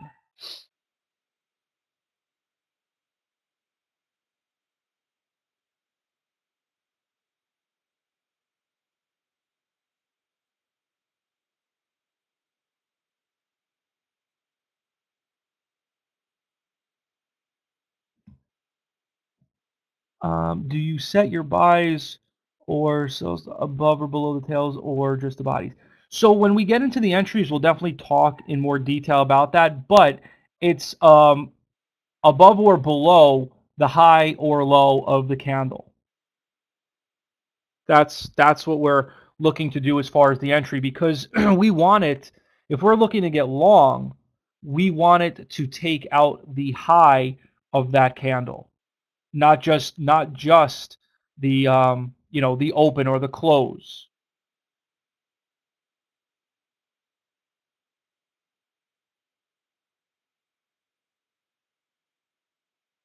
Right? So we're looking for it to take out the high or the low, depending on if it's long or short.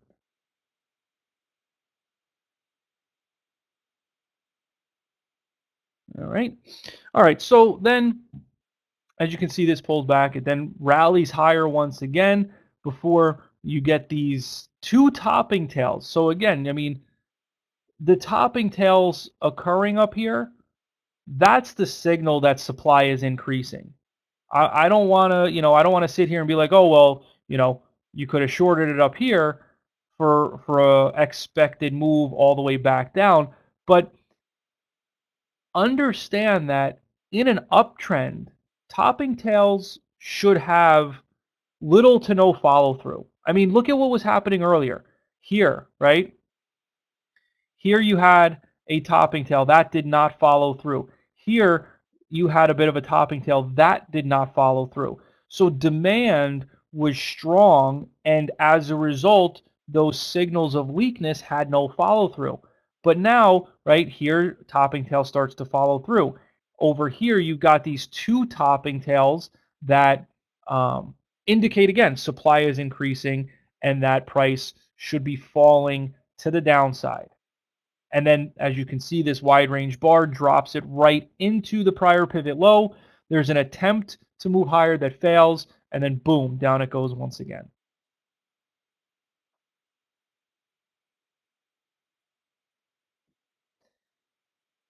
Again, viewing these cycles over and over are what help to ingrain the concept in our mind. So here's your stage one, very tight consolidation that then breaks out. And you could even see what was going on before it broke out. Over here, you had the attempt to break down that failed. You got that reversal right there following the new low, rallies up through resistance. So look, it takes out the top of this range, right?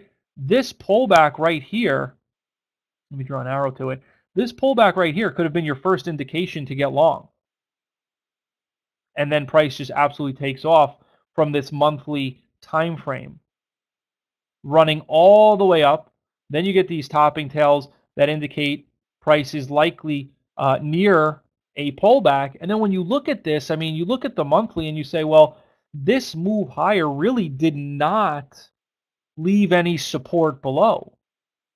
So it's very possible for this to pull all the way back down, and it's just following, again, that path of least resistance.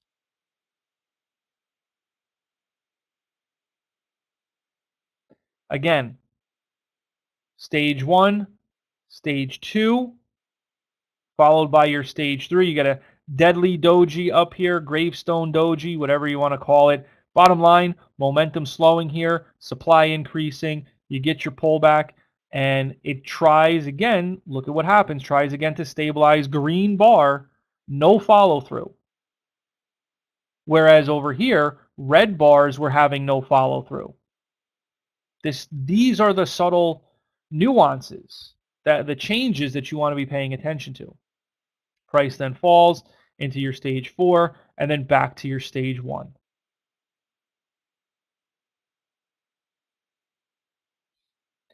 And here it is on a micro time frame. As I said, you can see this happening on all time frames, but here's your stage two.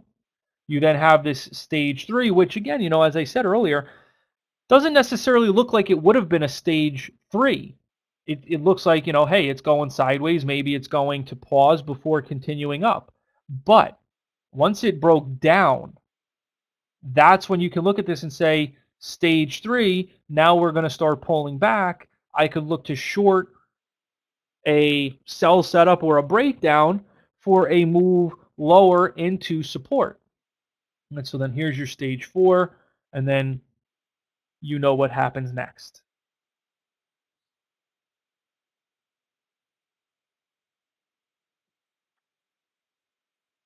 So there is only one cycle in existence. There is no other movement possible. It's either going up, down, or sideways. And part of our job is to determine not only what it's doing on one time frame, but on multiple time frames, because as you align more time frames, the greater the odds for follow through. All right. So, to recap the emotions, stage one is the bottoming period driven by ambivalence. This is the stage in which traders are indifferent and largely uninterested in participating. So the interest level is low because of the prolonged poor market condition of the stage four that preceded the move into stage one. So this is a stock or whatever it is you're trading that's been beaten up, and there's a low level of confidence in its ability to really turn back up. Stage two, however, is the bullish period driven by greed. And understand that a stage two will only ever come from a stage one. You will never have a stage two that came from a stage four. You will never have, uh, a stage three that leads into a stage two. It does not work that way. Okay. But again, stage two is a bullish period driven by greed. The mindset within a stage two is you want to be getting long.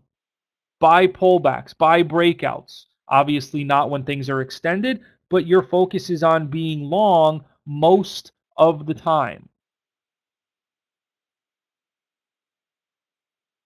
In stage three, it is the topping period, as we discussed, which is driven by uncertainty. You've got an equal amount of traders that think we're moving up, as well as an equal amount that think we're moving down, and that creates that tug of war before we then break lower into a stage four, which is the bearish period of time driven by fear, where you want to be focused on getting short primarily. You want to be focused on getting short, looking for price to continue moving lower. Or, look, if you're in a longer term account trying to grow wealth, there may be a period of time where if you see a stage three that's getting ready to lead into a stage four, maybe you want to exit most or all of those long positions and then look to re-enter after that stage four has culminated, has ended.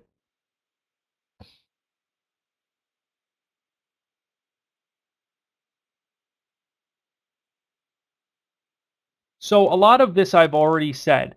Is a bull flag a stage three that moves back to a stage two? No, it's really a bull flag is really just a form of a pullback within a stage two.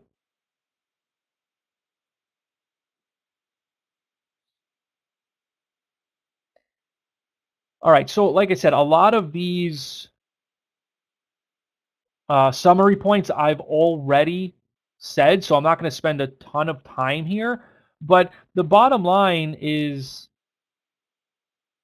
whatever it is you're trading, it can only be in one of these four stages at any given moment in time. However, it can be in different stages on different time frames, and that's where aligning the stages becomes so important to your overall success, and understanding that you're going to make most of your profits in stages 2 and 4, and that each stage calls for a very specific strategy, right? You're not going to look to utilize the pristine sell setup in an uptrend. You're not going to expect bearish patterns work in an uptrend. So, for example, if you've been trying to short this market recently, it's been frustrating. Why? Because we're in an uptrend.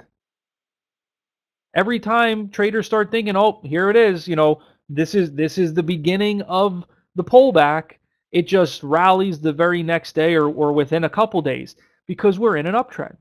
So bearish patterns will have lower odds of follow through in this current environment, unless you're doing it from an intraday time frame where you are able to capitalize on that short-term weakness. But overall, again, the majority of money has been made to the upside here because it's in an uptrend.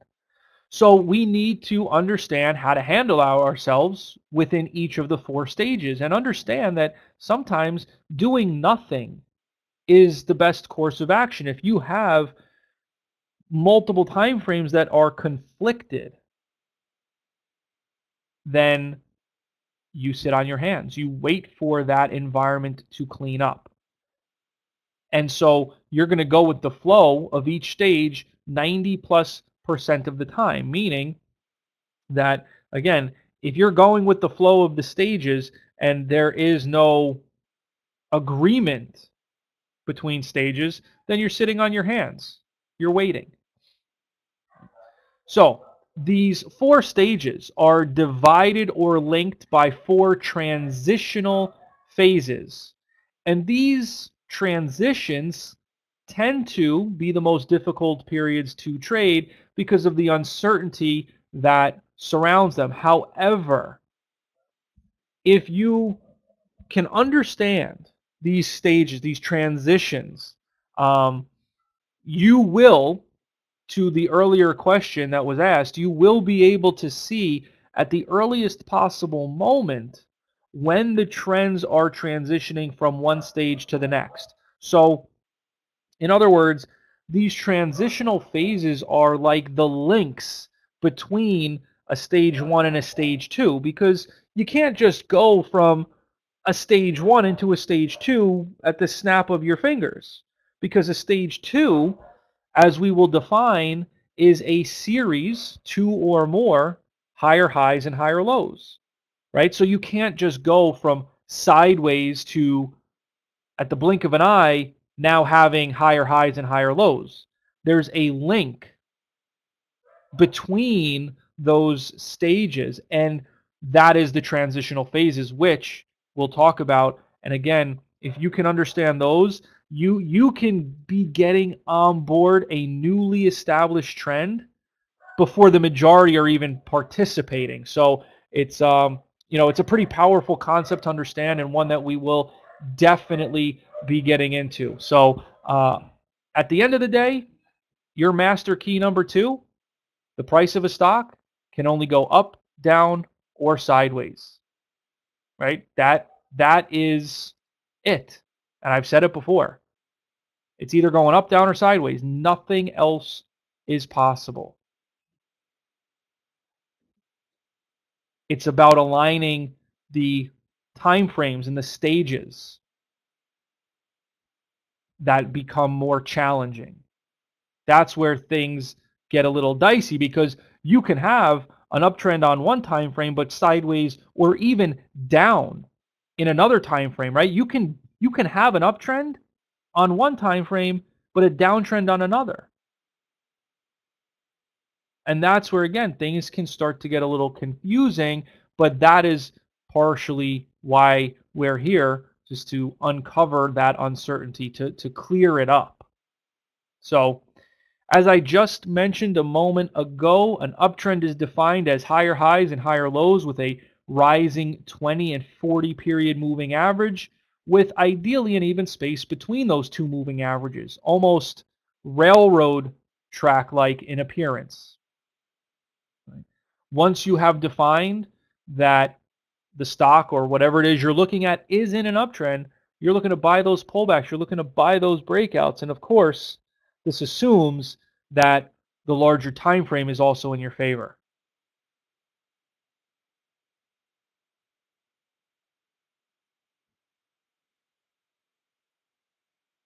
All right, so here is an example of an uptrend that we're looking to take advantage of. You can see the higher highs and the higher lows, the rising 20 and 40 with an even space between, that tells you that there's a lot of confidence here, that the demand is strong. So you're looking to buy the pullbacks to support. You're looking to buy the breakouts from these consolidations, so long as, again, the larger time frame is also bullish and has room to move higher.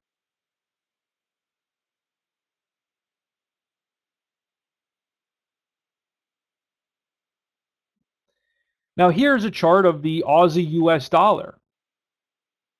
So again, just to my point, it doesn't matter what it is you're trading.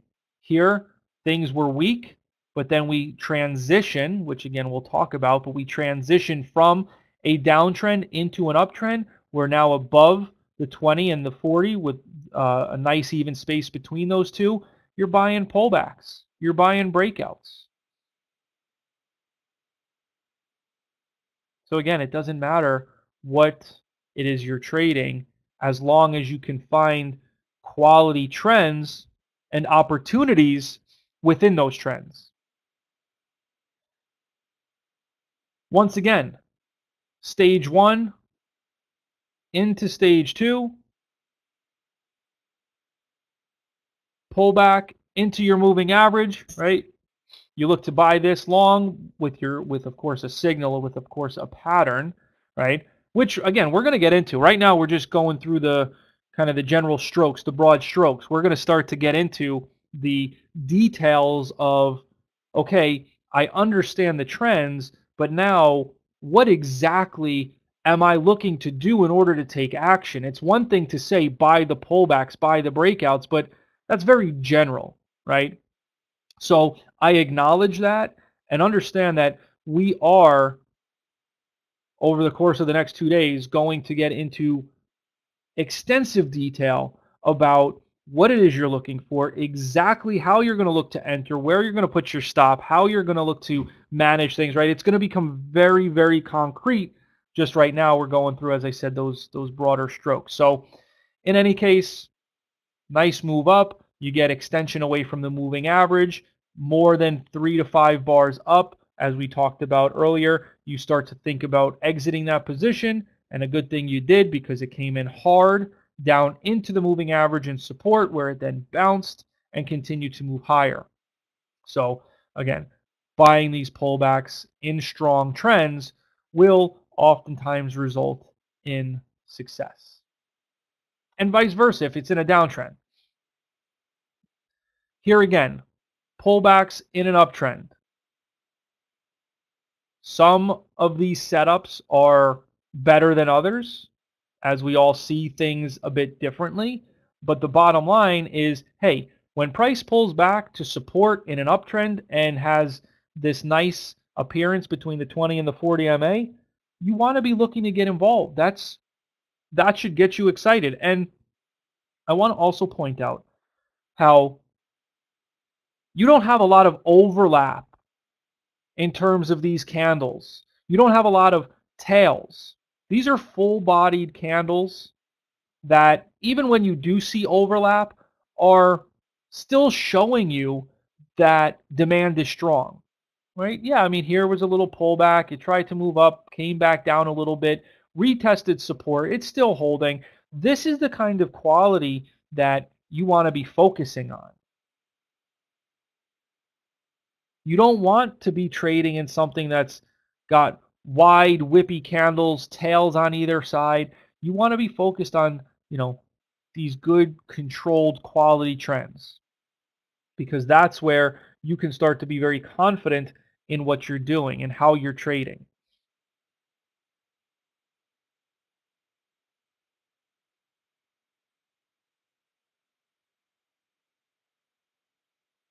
So here again, you can see that all pullbacks are buyable. Now, that doesn't mean that you have to play these pullbacks.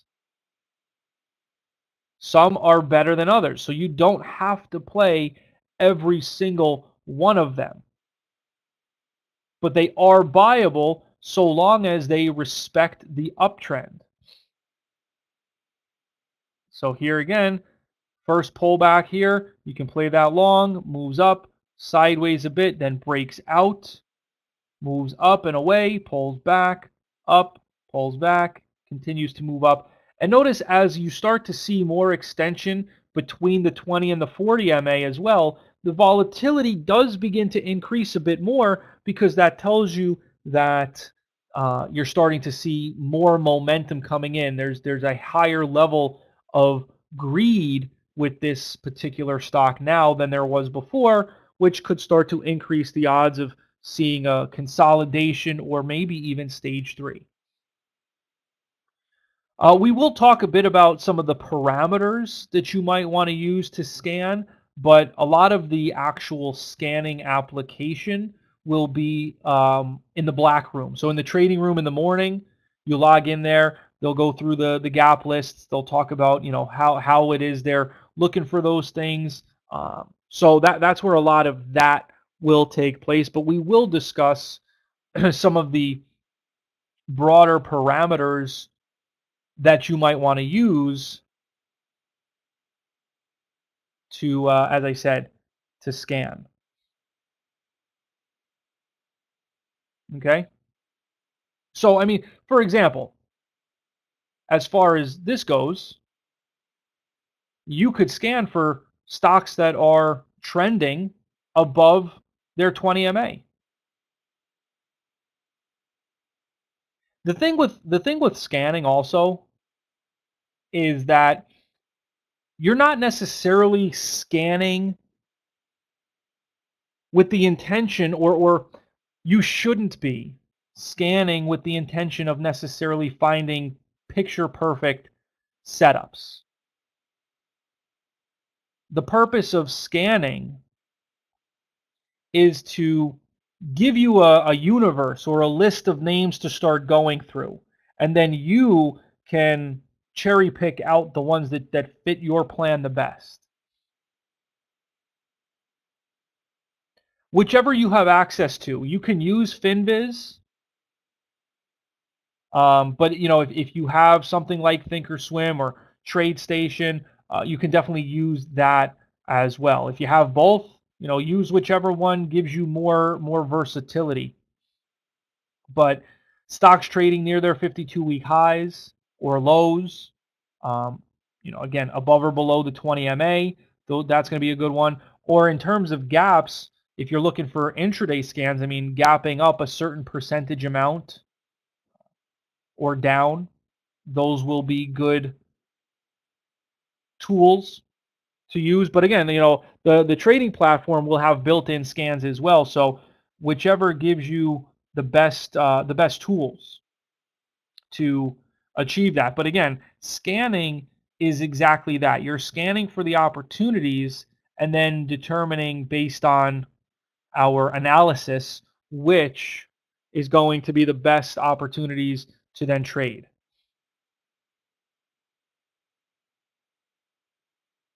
Now, downtrends are just the opposite. Lower highs, lower lows, declining 20 and 40 period moving average with, again, that relatively even space between. The only difference here with a downtrend is that now the 20 MA is below the 40, whereas with an uptrend, the 20 is above the 40. Right? In a downtrend, you want the 20 to be below the 40. Nope, don't look at the float for intraday trading.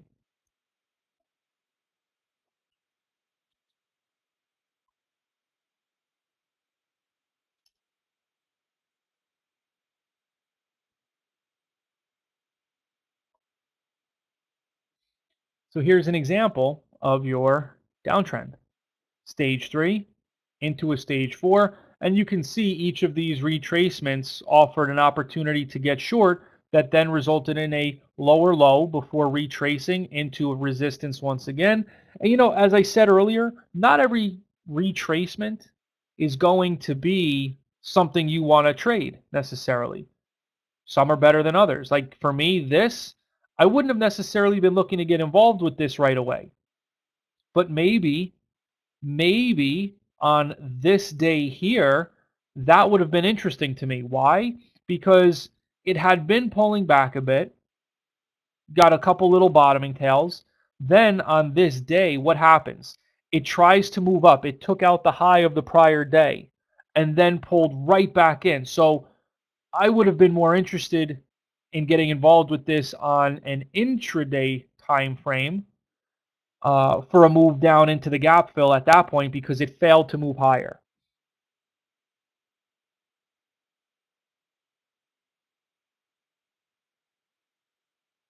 But again, as far as shorting this from a daily chart point of view, I would not have been as interested in this setup as, say, something like this one over here.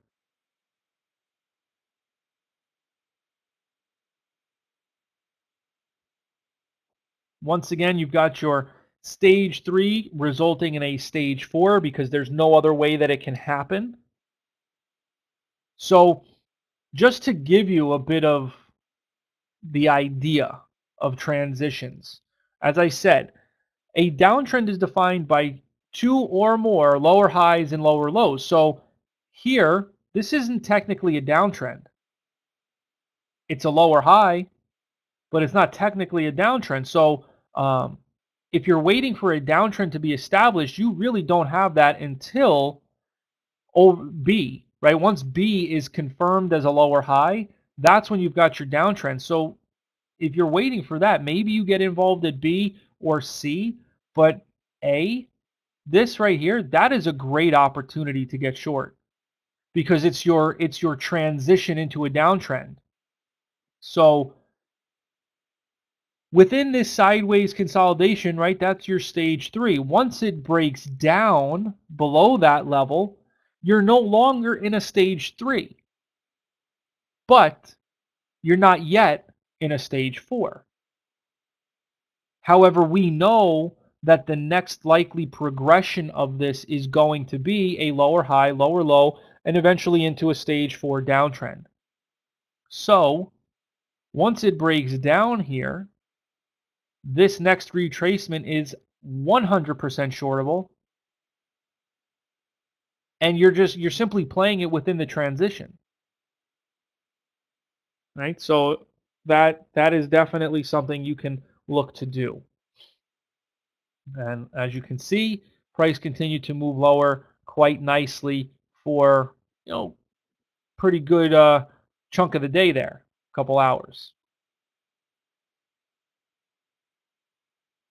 Now, sideways trends are defined as a series of relatively equal highs and lows, stages 1 and 3. Not all sideways trends are tradable, right? If you have a sideways trend that is tradable, you want to be looking to buy down here at the lows and exit while at the same time looking to sell short up here at the highs. So that's if it's tradable. But like I said, not all sideways trends are tradable. If you've got a bunch of overlapping candles with tails all over the place, that's not what you want to be looking to do. Or if you just have a tight sideways consolidation, that also is not what you want to do. The only time you really want to be trading in a sideways range is if you have movement like this, very clean, controlled movement where you can clearly see the defined support, the defined resistance, and trade within that area. So in a sense, there are 3 different types of sideways trends, only one of which becomes tradable.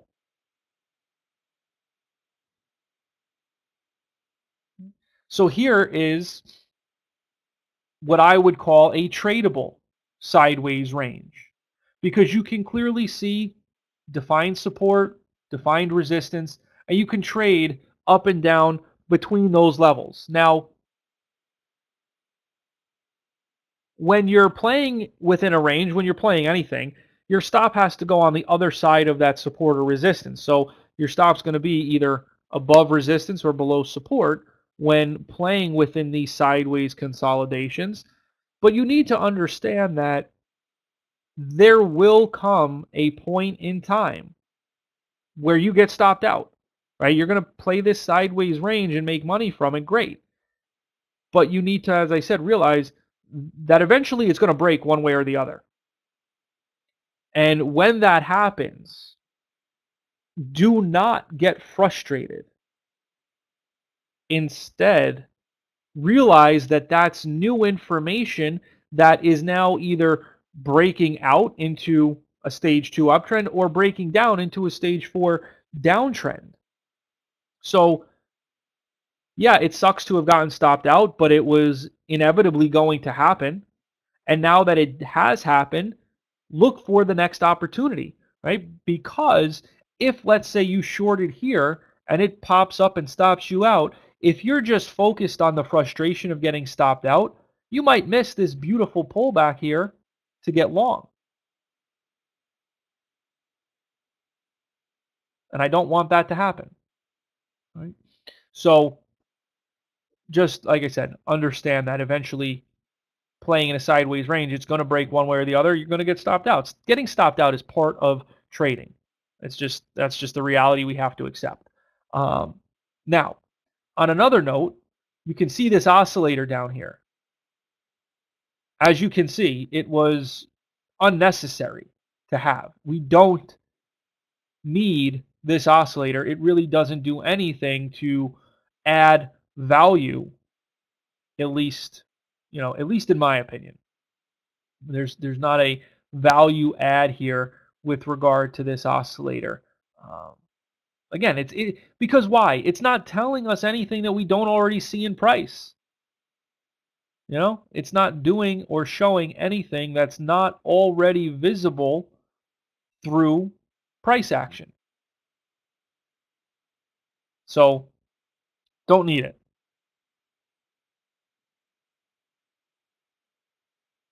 Here is a sideways range that I would not trade. Why? Because it's a bunch of just overlapping candles. There's nothing to do here. This is not the kind of sideways range that I'd be looking to trade. Even though you can say, well, you've got support down here around 90, you've got resistance up here, call it 93. It's not something I want to get involved with, because one of the other things, right, just because you can find a defined high and low to the range, if you start trading in that and it's a sloppy environment, what might begin to happen is you start reinforcing this idea of it's okay to play low quality environments. And it happens subconsciously. It's not even something that's intentionally happening. But it happens. Only focus on trading the best, highest quality environments that you can find.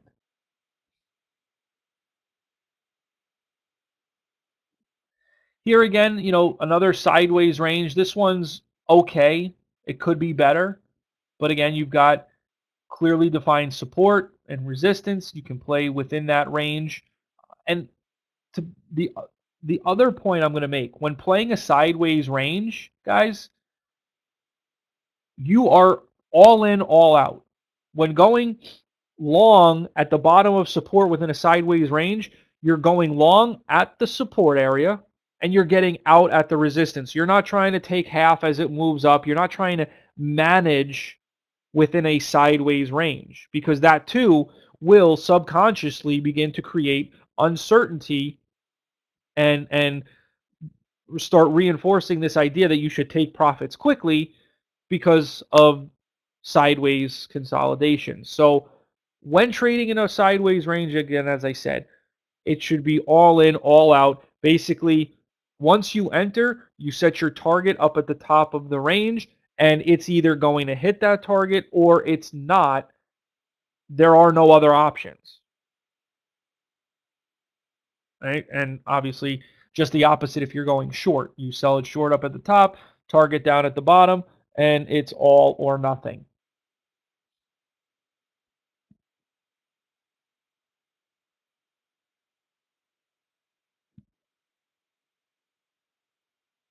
All right, so just to walk through this once again, there is only one cycle or movement that anything you're looking to trade can make, and that's what we call the unit or atom. And it's comprised of 4 stages, which are made up of 3 primary trends, up, down, and sideways. So here, sideways trend, you're looking to play the top and the bottom of the range. No strong bias one way or the other. You can make money both ways. In a stage 2, right, you're entering swing and core mode because now you're looking for the trend to last longer term. And like we talked about earlier, you could also use this sideways stage 1 as a core type of approach if it's on, say, a monthly or monthly chart. You can definitely look to take advantage of that, as we saw earlier. But in an uptrend, right, you're looking to play the pullbacks, play the breakouts.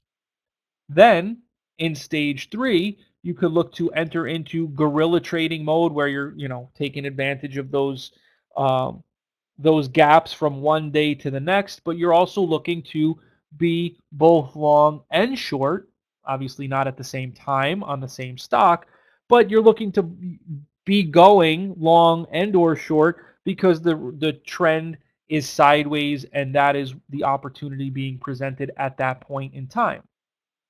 And then you've got your stage 4, where you're looking to get short, selling the rallies, selling the breakdowns as this continues to fall to the downside. Now, as I said earlier, you don't want to be playing these little rallies long. You don't want to be playing these micro stage 2s within a macro stage 4. That's not what you're looking for. You're looking for that stage to stage match, which we will discuss shortly. So here it is again, just to close this chapter. Stage 1 into stage 2, volatility increases, the size and range of the candles increases, indicating stage 3. Then into a stage 4, back to a stage 1. That's that.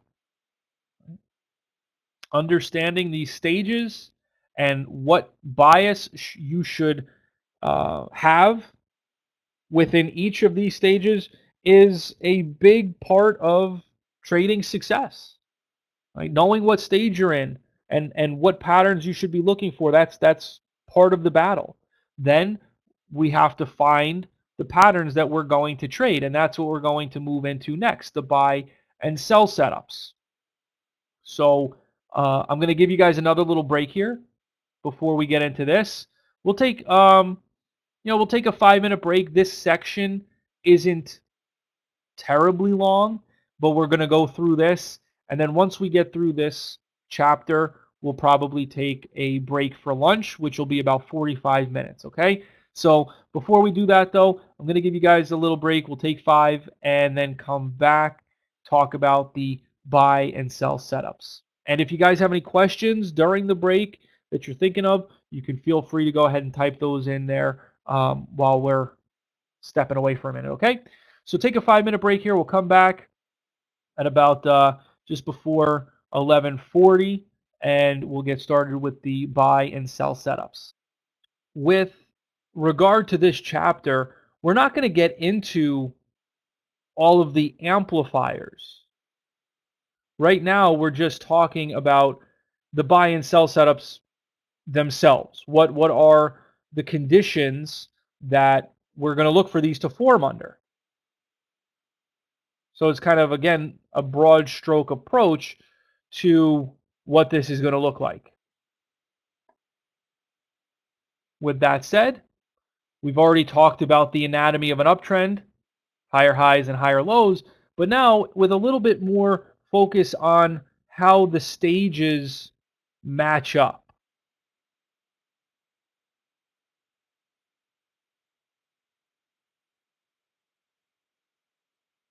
Okay?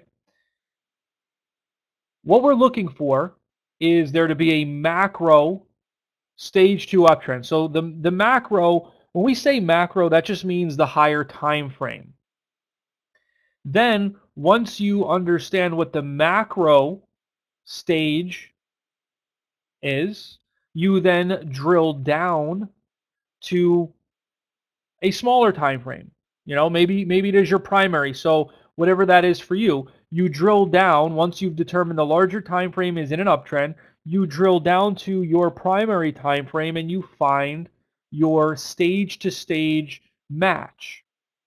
So what that looks like is, okay, if you're in a stage 2 uptrend on the bigger picture, when the primary time frame begins to pull back, you are waiting for that to go from a stage 4 to a stage 1 into a stage 2, and then that's when you strike, that's when you enter, when the stage 2s are lined up.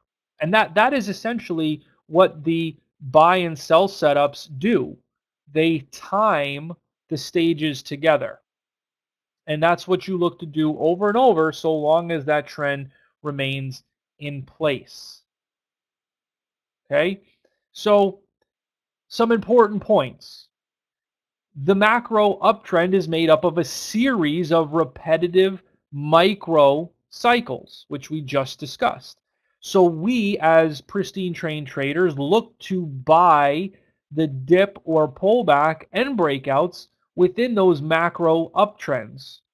So the question is not if, but when to be a buyer. And again, as I said, we're going to look for that stage to stage match. That concept alone is so important that, in my opinion, it's almost worth the price of the course by itself. The idea of the stage to stage match and the way in which we can visually pull it together for it to make sense. Because, I truly believe that one of the biggest struggles that traders have is trading against the trend of the larger time frame and not realizing it. Obviously, traders, we don't do it on purpose. But if we can understand this concept, I think it will start to alleviate a lot of stress that we have as traders in terms of not knowing if we're trading at the right time or within the right trend. So the timing is as follows. Again, you've got your macro stage 2. So whatever that is for you, if you're trading off of, say, a daily chart, then the weekly is going to be your macro stage 2, or the trend you look to for the macro picture. If you're trading off of a 5-minute, you could look at a 15 or an hourly. So here is the timing of how it develops, right? Again, you've got your macro in your stage 2 uptrend. So when the macro is in a stage 2 and you've got the micro stage 3, which could be a topping tail or a bearish reversal candle, you're waiting. Then when you have your stage 2 with your micro stage 4, you're still waiting, but you're a step closer because then the next stage is going to be your stage 1. So now you're getting ready. At this point, you should see some kind of bottoming tail, bullish reversal, some signal that tells you buyers are stepping up. So you're getting ready. You're figuring out here, this is where my entry is going to be. This is where my stop's going to be, my target or targets. You're formulating the blueprints, if you will, for how this is going to play out and if it makes sense for you to take it. Then, once we break above that stage 1, you enter, you strike. Now you're long and you're looking for price to push on up to the upside, as is the case here. And then you just do it again over and over until that trend is no longer in place.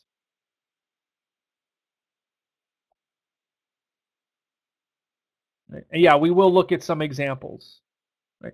But I want you to understand this too.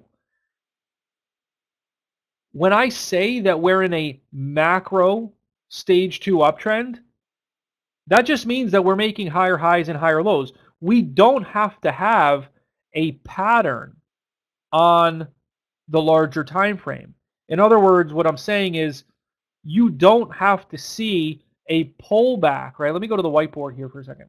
You don't have to have, if the weekly chart is doing this, right? It's in an uptrend, okay? If you're looking to the micro time frame for the next pullback, you don't want to see the weekly chart pulling back and giving you a buy setup as well, right? Because if the weekly chart's pulling back, that means that the daily chart is going to have transitioned into a downtrend. And so that's not to say you won't eventually look to play it long, but there could be, right? There's two different ways that you can use the macro trend, right? So if, let me clear that out. Okay, you can look for pullbacks on, say, the daily chart within the up leg of the weekly macro stage 2 uptrend. Does that make sense? Does that first part make sense? So you can look inside of this multiple bar move higher on the weekly. You can look inside of that for pullbacks and breakouts on the daily chart, or whatever the primary time frame is. Does that make sense?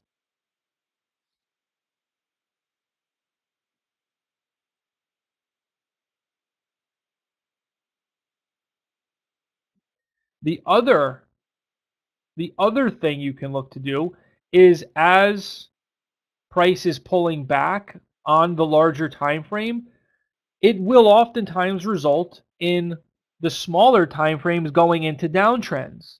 So, which is fine, because you're just going to wait for it to go into a stage 1 and then break out into a stage 2, which is where you will then enter. So we'll go back to the slides, we'll look at some examples, and it should start to come together, right? But what exactly is a pristine buy setup? And just so you know, we give it 20 points within our scoring system, okay? So it gets 20 points as far as how we're going to score it. And the criteria that we're looking for is simply a pullback within an uptrend. And it's key to capturing gains in the direction of the uptrend. You can use this one setup alone to trade in any bullish environment. Right? You don't necessarily want to be looking to play a buy setup in a downtrend, because at that point it's not even a buy setup. You cannot have a buy setup in a downtrend. So, as I said, it can be used to trade within bullish environments, whether that's sideways at support or in an uptrend pulling back to support, and it can be found and traded in all time frames. The setup, what we're looking for, is 3 or more consecutive lower highs or 3 or more red bars. Having both makes it more potent. Why? Because it makes it cleaner.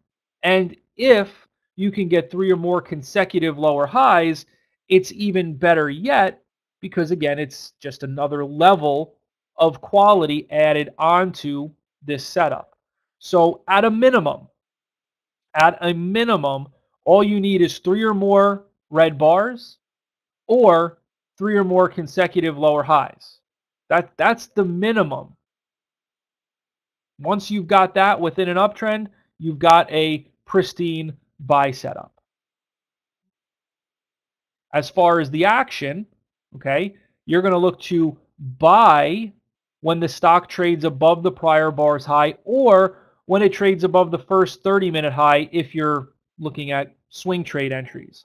But you're going to buy it a penny above the prior bar's high, or, obviously with spreads at times, things of that nature, it can change, but you want to buy as close to above the prior bar's high as you possibly can. Okay? You want to buy above the prior bar's high, as close to it as you possibly can. So maybe you don't get a penny above, maybe it's a couple cents above, but that is the idea that you want to be getting involved as it's trading above that prior bar's high. Your stop is going to go below the prior bar's low because you want it again to be below support.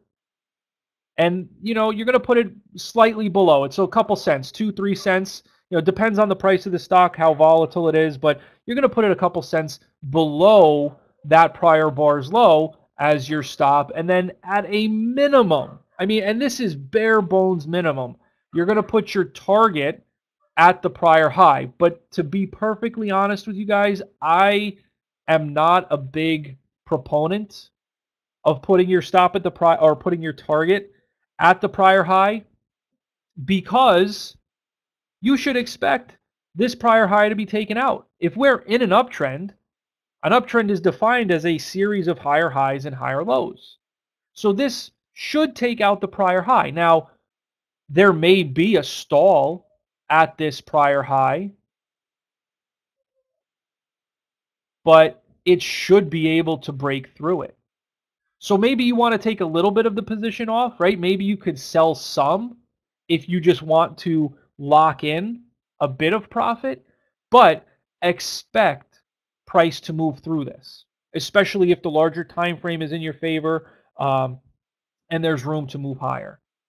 You have to expect that this is going to move through it. Right, exactly. Take some profit. Or just start to trail part of the position tighter than the rest of it, right? You could have two different trail stops. One still down here and the other maybe, you're going to trail it a bit tighter. There are options, obviously. We have choices. The bottom line is, like I said, you want to make sure that you're not just getting out all of it up here unless there's a real significant reason to have done so.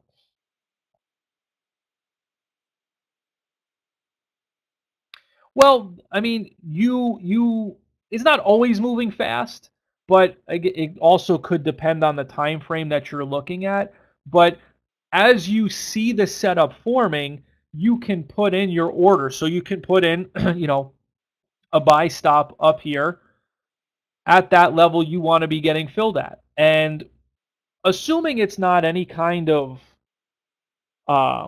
news-driven event, you should be getting filled where you want. You can use a limit order and say, okay, well, this is where I want to get filled, but I'm willing to pay up to this price.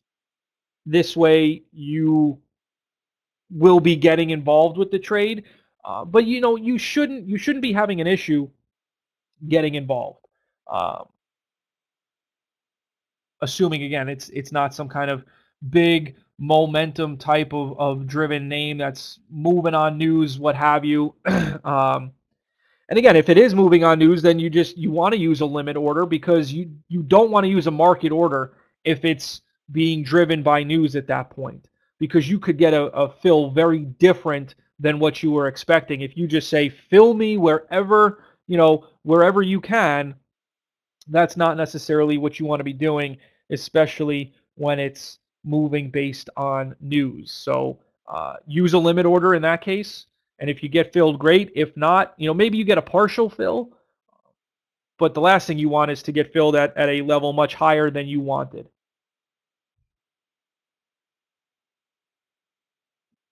So as an example, this chart shows, as you will see, a near perfect buy setup. As price has been pulling back, you've got these darker colored bars pulling back into the rising moving average. They're also lower highs as well as lower lows. So that gives you, as I said, your near perfect buy setup, which is then followed by your reversal candle. So this is your changing of the guard that tells you when and if price trades above this area, above this high, you want to be looking to get long. Okay? So if this triggers, your stop will go under the prior bar's low down here. here is at a absolute minimum your target, or at least maybe target for part of the position. So as price triggers here, you can see it's now underway. We are moving nicely into and through your target area. And this is why, as I said, you don't want to, just get out at that prior high, because you don't know what's going to happen next. If you're trading in the direction of the trend and the larger time frame is in your favor, it should exceed that prior high. That trend should continue. And that's exactly what happens here. It continues to push up. Then what happens next is pretty much a consolidation takes place.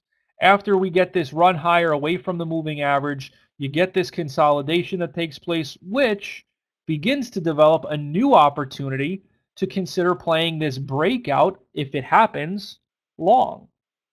Right? So if price breaks out over these highs, you could look to enter it long. And sure enough, that is exactly what happened. You could have re-entered the position long at that point, or added to the position at that point. And as I said, look for this to continue moving higher as it does. Now, going back to the concept of a stage-to-stage match, right? The macro trend, right? Let's just say this is a daily chart, okay? Which it is. If the weekly was in an uptrend, we're not looking at the weekly for a pattern. We're just looking at the weekly to confirm it is, in fact, in a stage 2 uptrend. And that's what you need to understand. When you're looking for the larger time frame, you're not looking at it for a pattern. You're simply looking to say, is it in an uptrend, downtrend, or sideways trend? That's it. I can't stress that enough.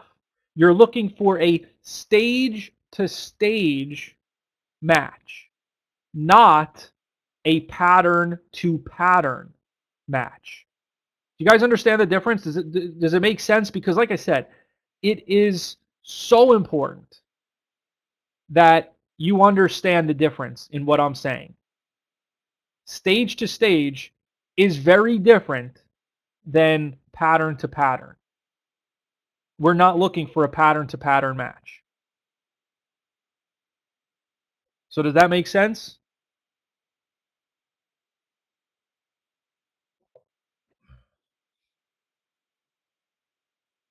Okay. All right, good. Perfect. Okay, so the weekly, as I said, we're just looking to say, is the weekly in an uptrend? If so, perfect. Now I've got my pullback on the daily chart. Buy setup, I can enter that because now this is your micro stage 4. The pullback is your micro stage 4. Here's your 1. And then the break, right? The break above this red bar or this red line is your stage to stage match, which also triggers the buy setup. Your stop goes under the prior bar's low, as we discussed, and then you manage it on up. Okay? So, hopefully that all makes sense.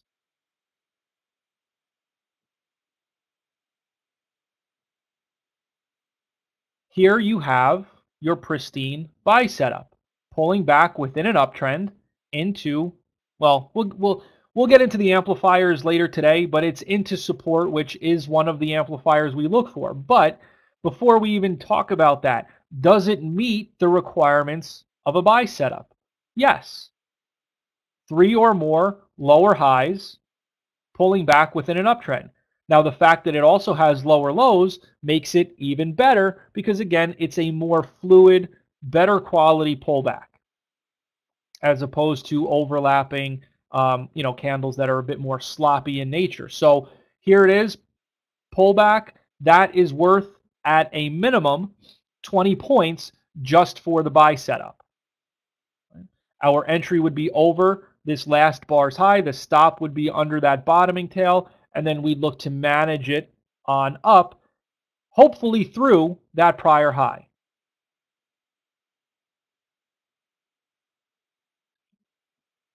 Downtrend, just the opposite. I mean, nothing changes other than the bias. You're now looking for the macro trend to be down in a stage 4, and then you're getting that stage to stage match. And now, obviously, instead of looking for the stage 2 to trigger the entry, it's now going to be triggered by a move into a stage 4. So again, this concept of stage to stage match is vitally important to your success. Right? Trading a downtrend within a larger uptrend is not going to result in success. Right? It's not a long-term formula to be successful. So again, here it is. What you're looking for is that stage to stage match. Your macro stage 4, you then time with the micro stage 1. You're waiting because you know it's going to need to either go sideways or retrace. Here's your retracement, your micro stage 2, which again, you're not taking this long. You're not playing it long down here because the macro stage is down. If this was if the macro was in an uptrend, if the macro trend was up, then this is, as we just discussed, where you'd be looking to buy it long, right? But because it's now in a downtrend, it changes the scenario. It flips the script. So now this micro stage 2, you're still waiting. Then you have the micro 3, you're getting ready. So the micro 3 could be, again, a topping tail, a bearish reversal, something that signals supply has increased. You then enter when it breaks down from that stage 3 into a 4. That's your entry, and now you're managing.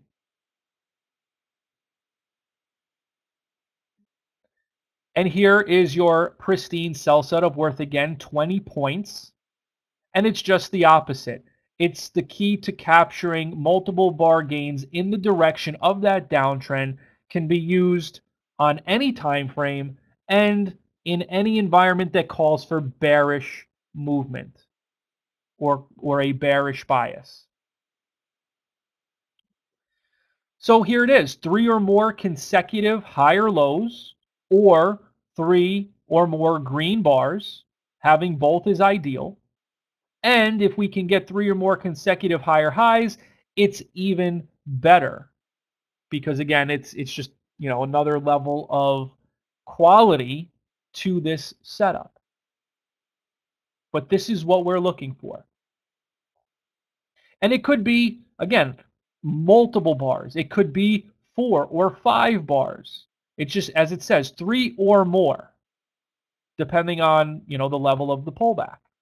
So what are we looking to do? Just the opposite of the buy setup. We're looking to sell short under the prior bar's low with a stop above the prior bar's high and a target down at and really below the prior low.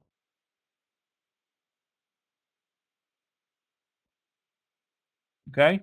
So again, we're looking to short as close to below the prior bar's low as we can based on conditions. And our stop is going to be slightly above the prior bar's high or the current bar's high if, for example, maybe this had like a topping tail, right? Then the stop would be over there, over that bar's high. So it depends on how the bar is setting up, but just keep that in mind as well.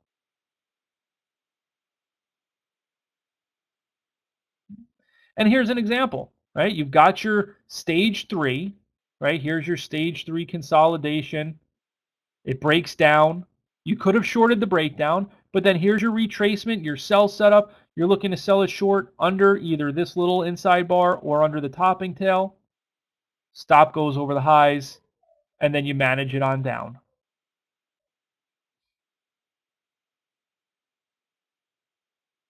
Right?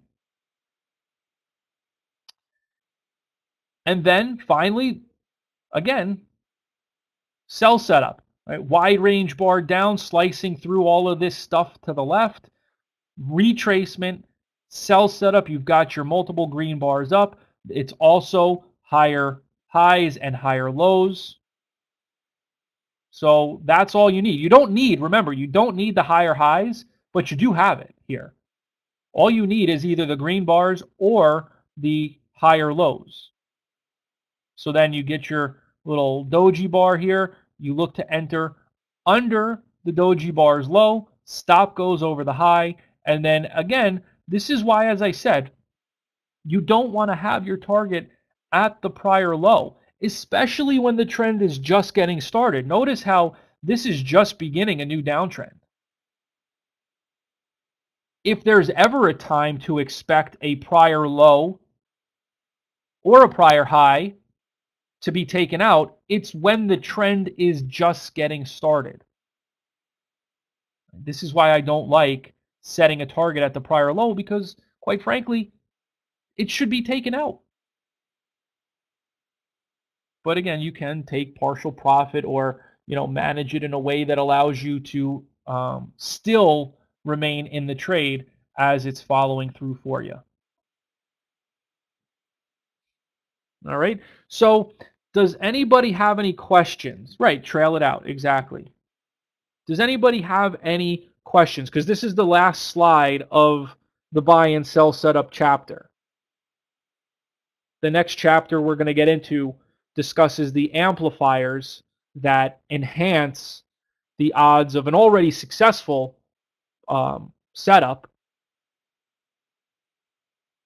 But I want to make sure that we're good here before moving along.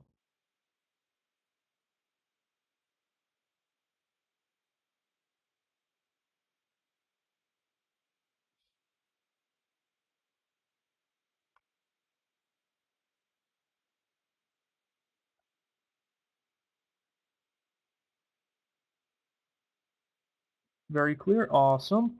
Awesome. Like to hear that. Yeah, we're going to get into that scoring system in the next chapter. So remember that for the buy and sell setup, that's worth 20 points. In the next chapter, like I said, we're going to continue talking about the point system. And as you'll see, you could have a 40-point play, you could have a 60 or 80-point play, and how to determine what it falls into, how many points it totals. All right. So, okay, doesn't look like there's any questions. So what we're going to do here now, as I said, is break for lunch. We'll take 45 minutes.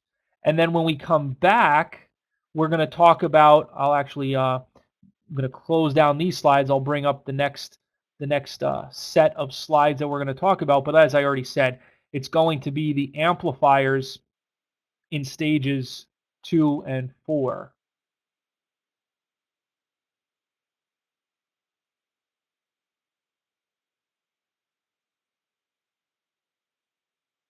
What's the bigger time frame you're going for? The bigger time frame for intraday trading really is up to you and your style. If you're trading off of, say, a 1 or a 2-minute chart, then the bigger time frame, the macro trend you're going to be following is probably either the 5 or 15-minute chart.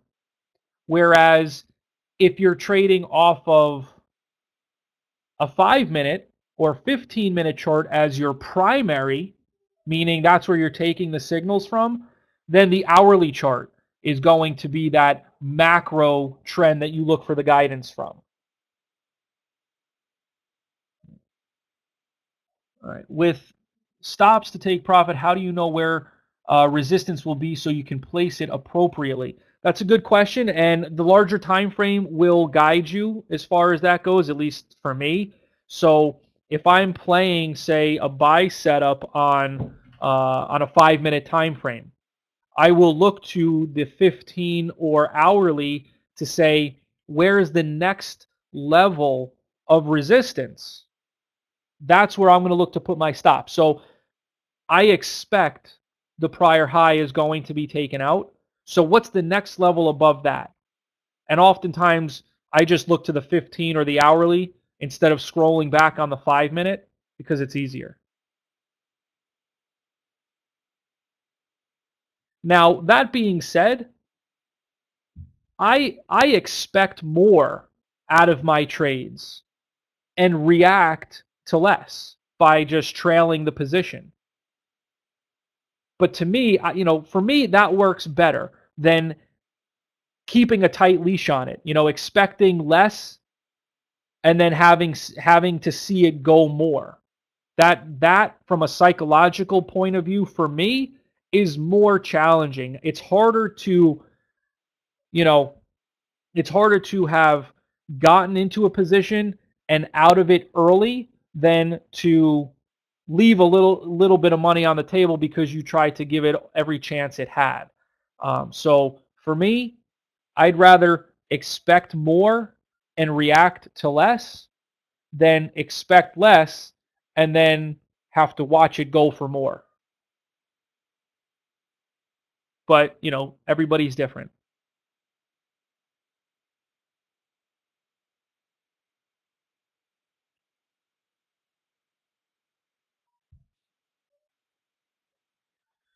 All right. So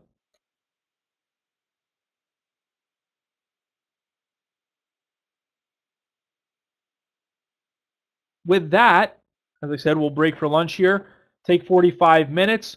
And what is it here? About 12:15. So we'll come back 1 o'clock and pick it up here with the trading combos for stages 2 and 4. Sound good, guys?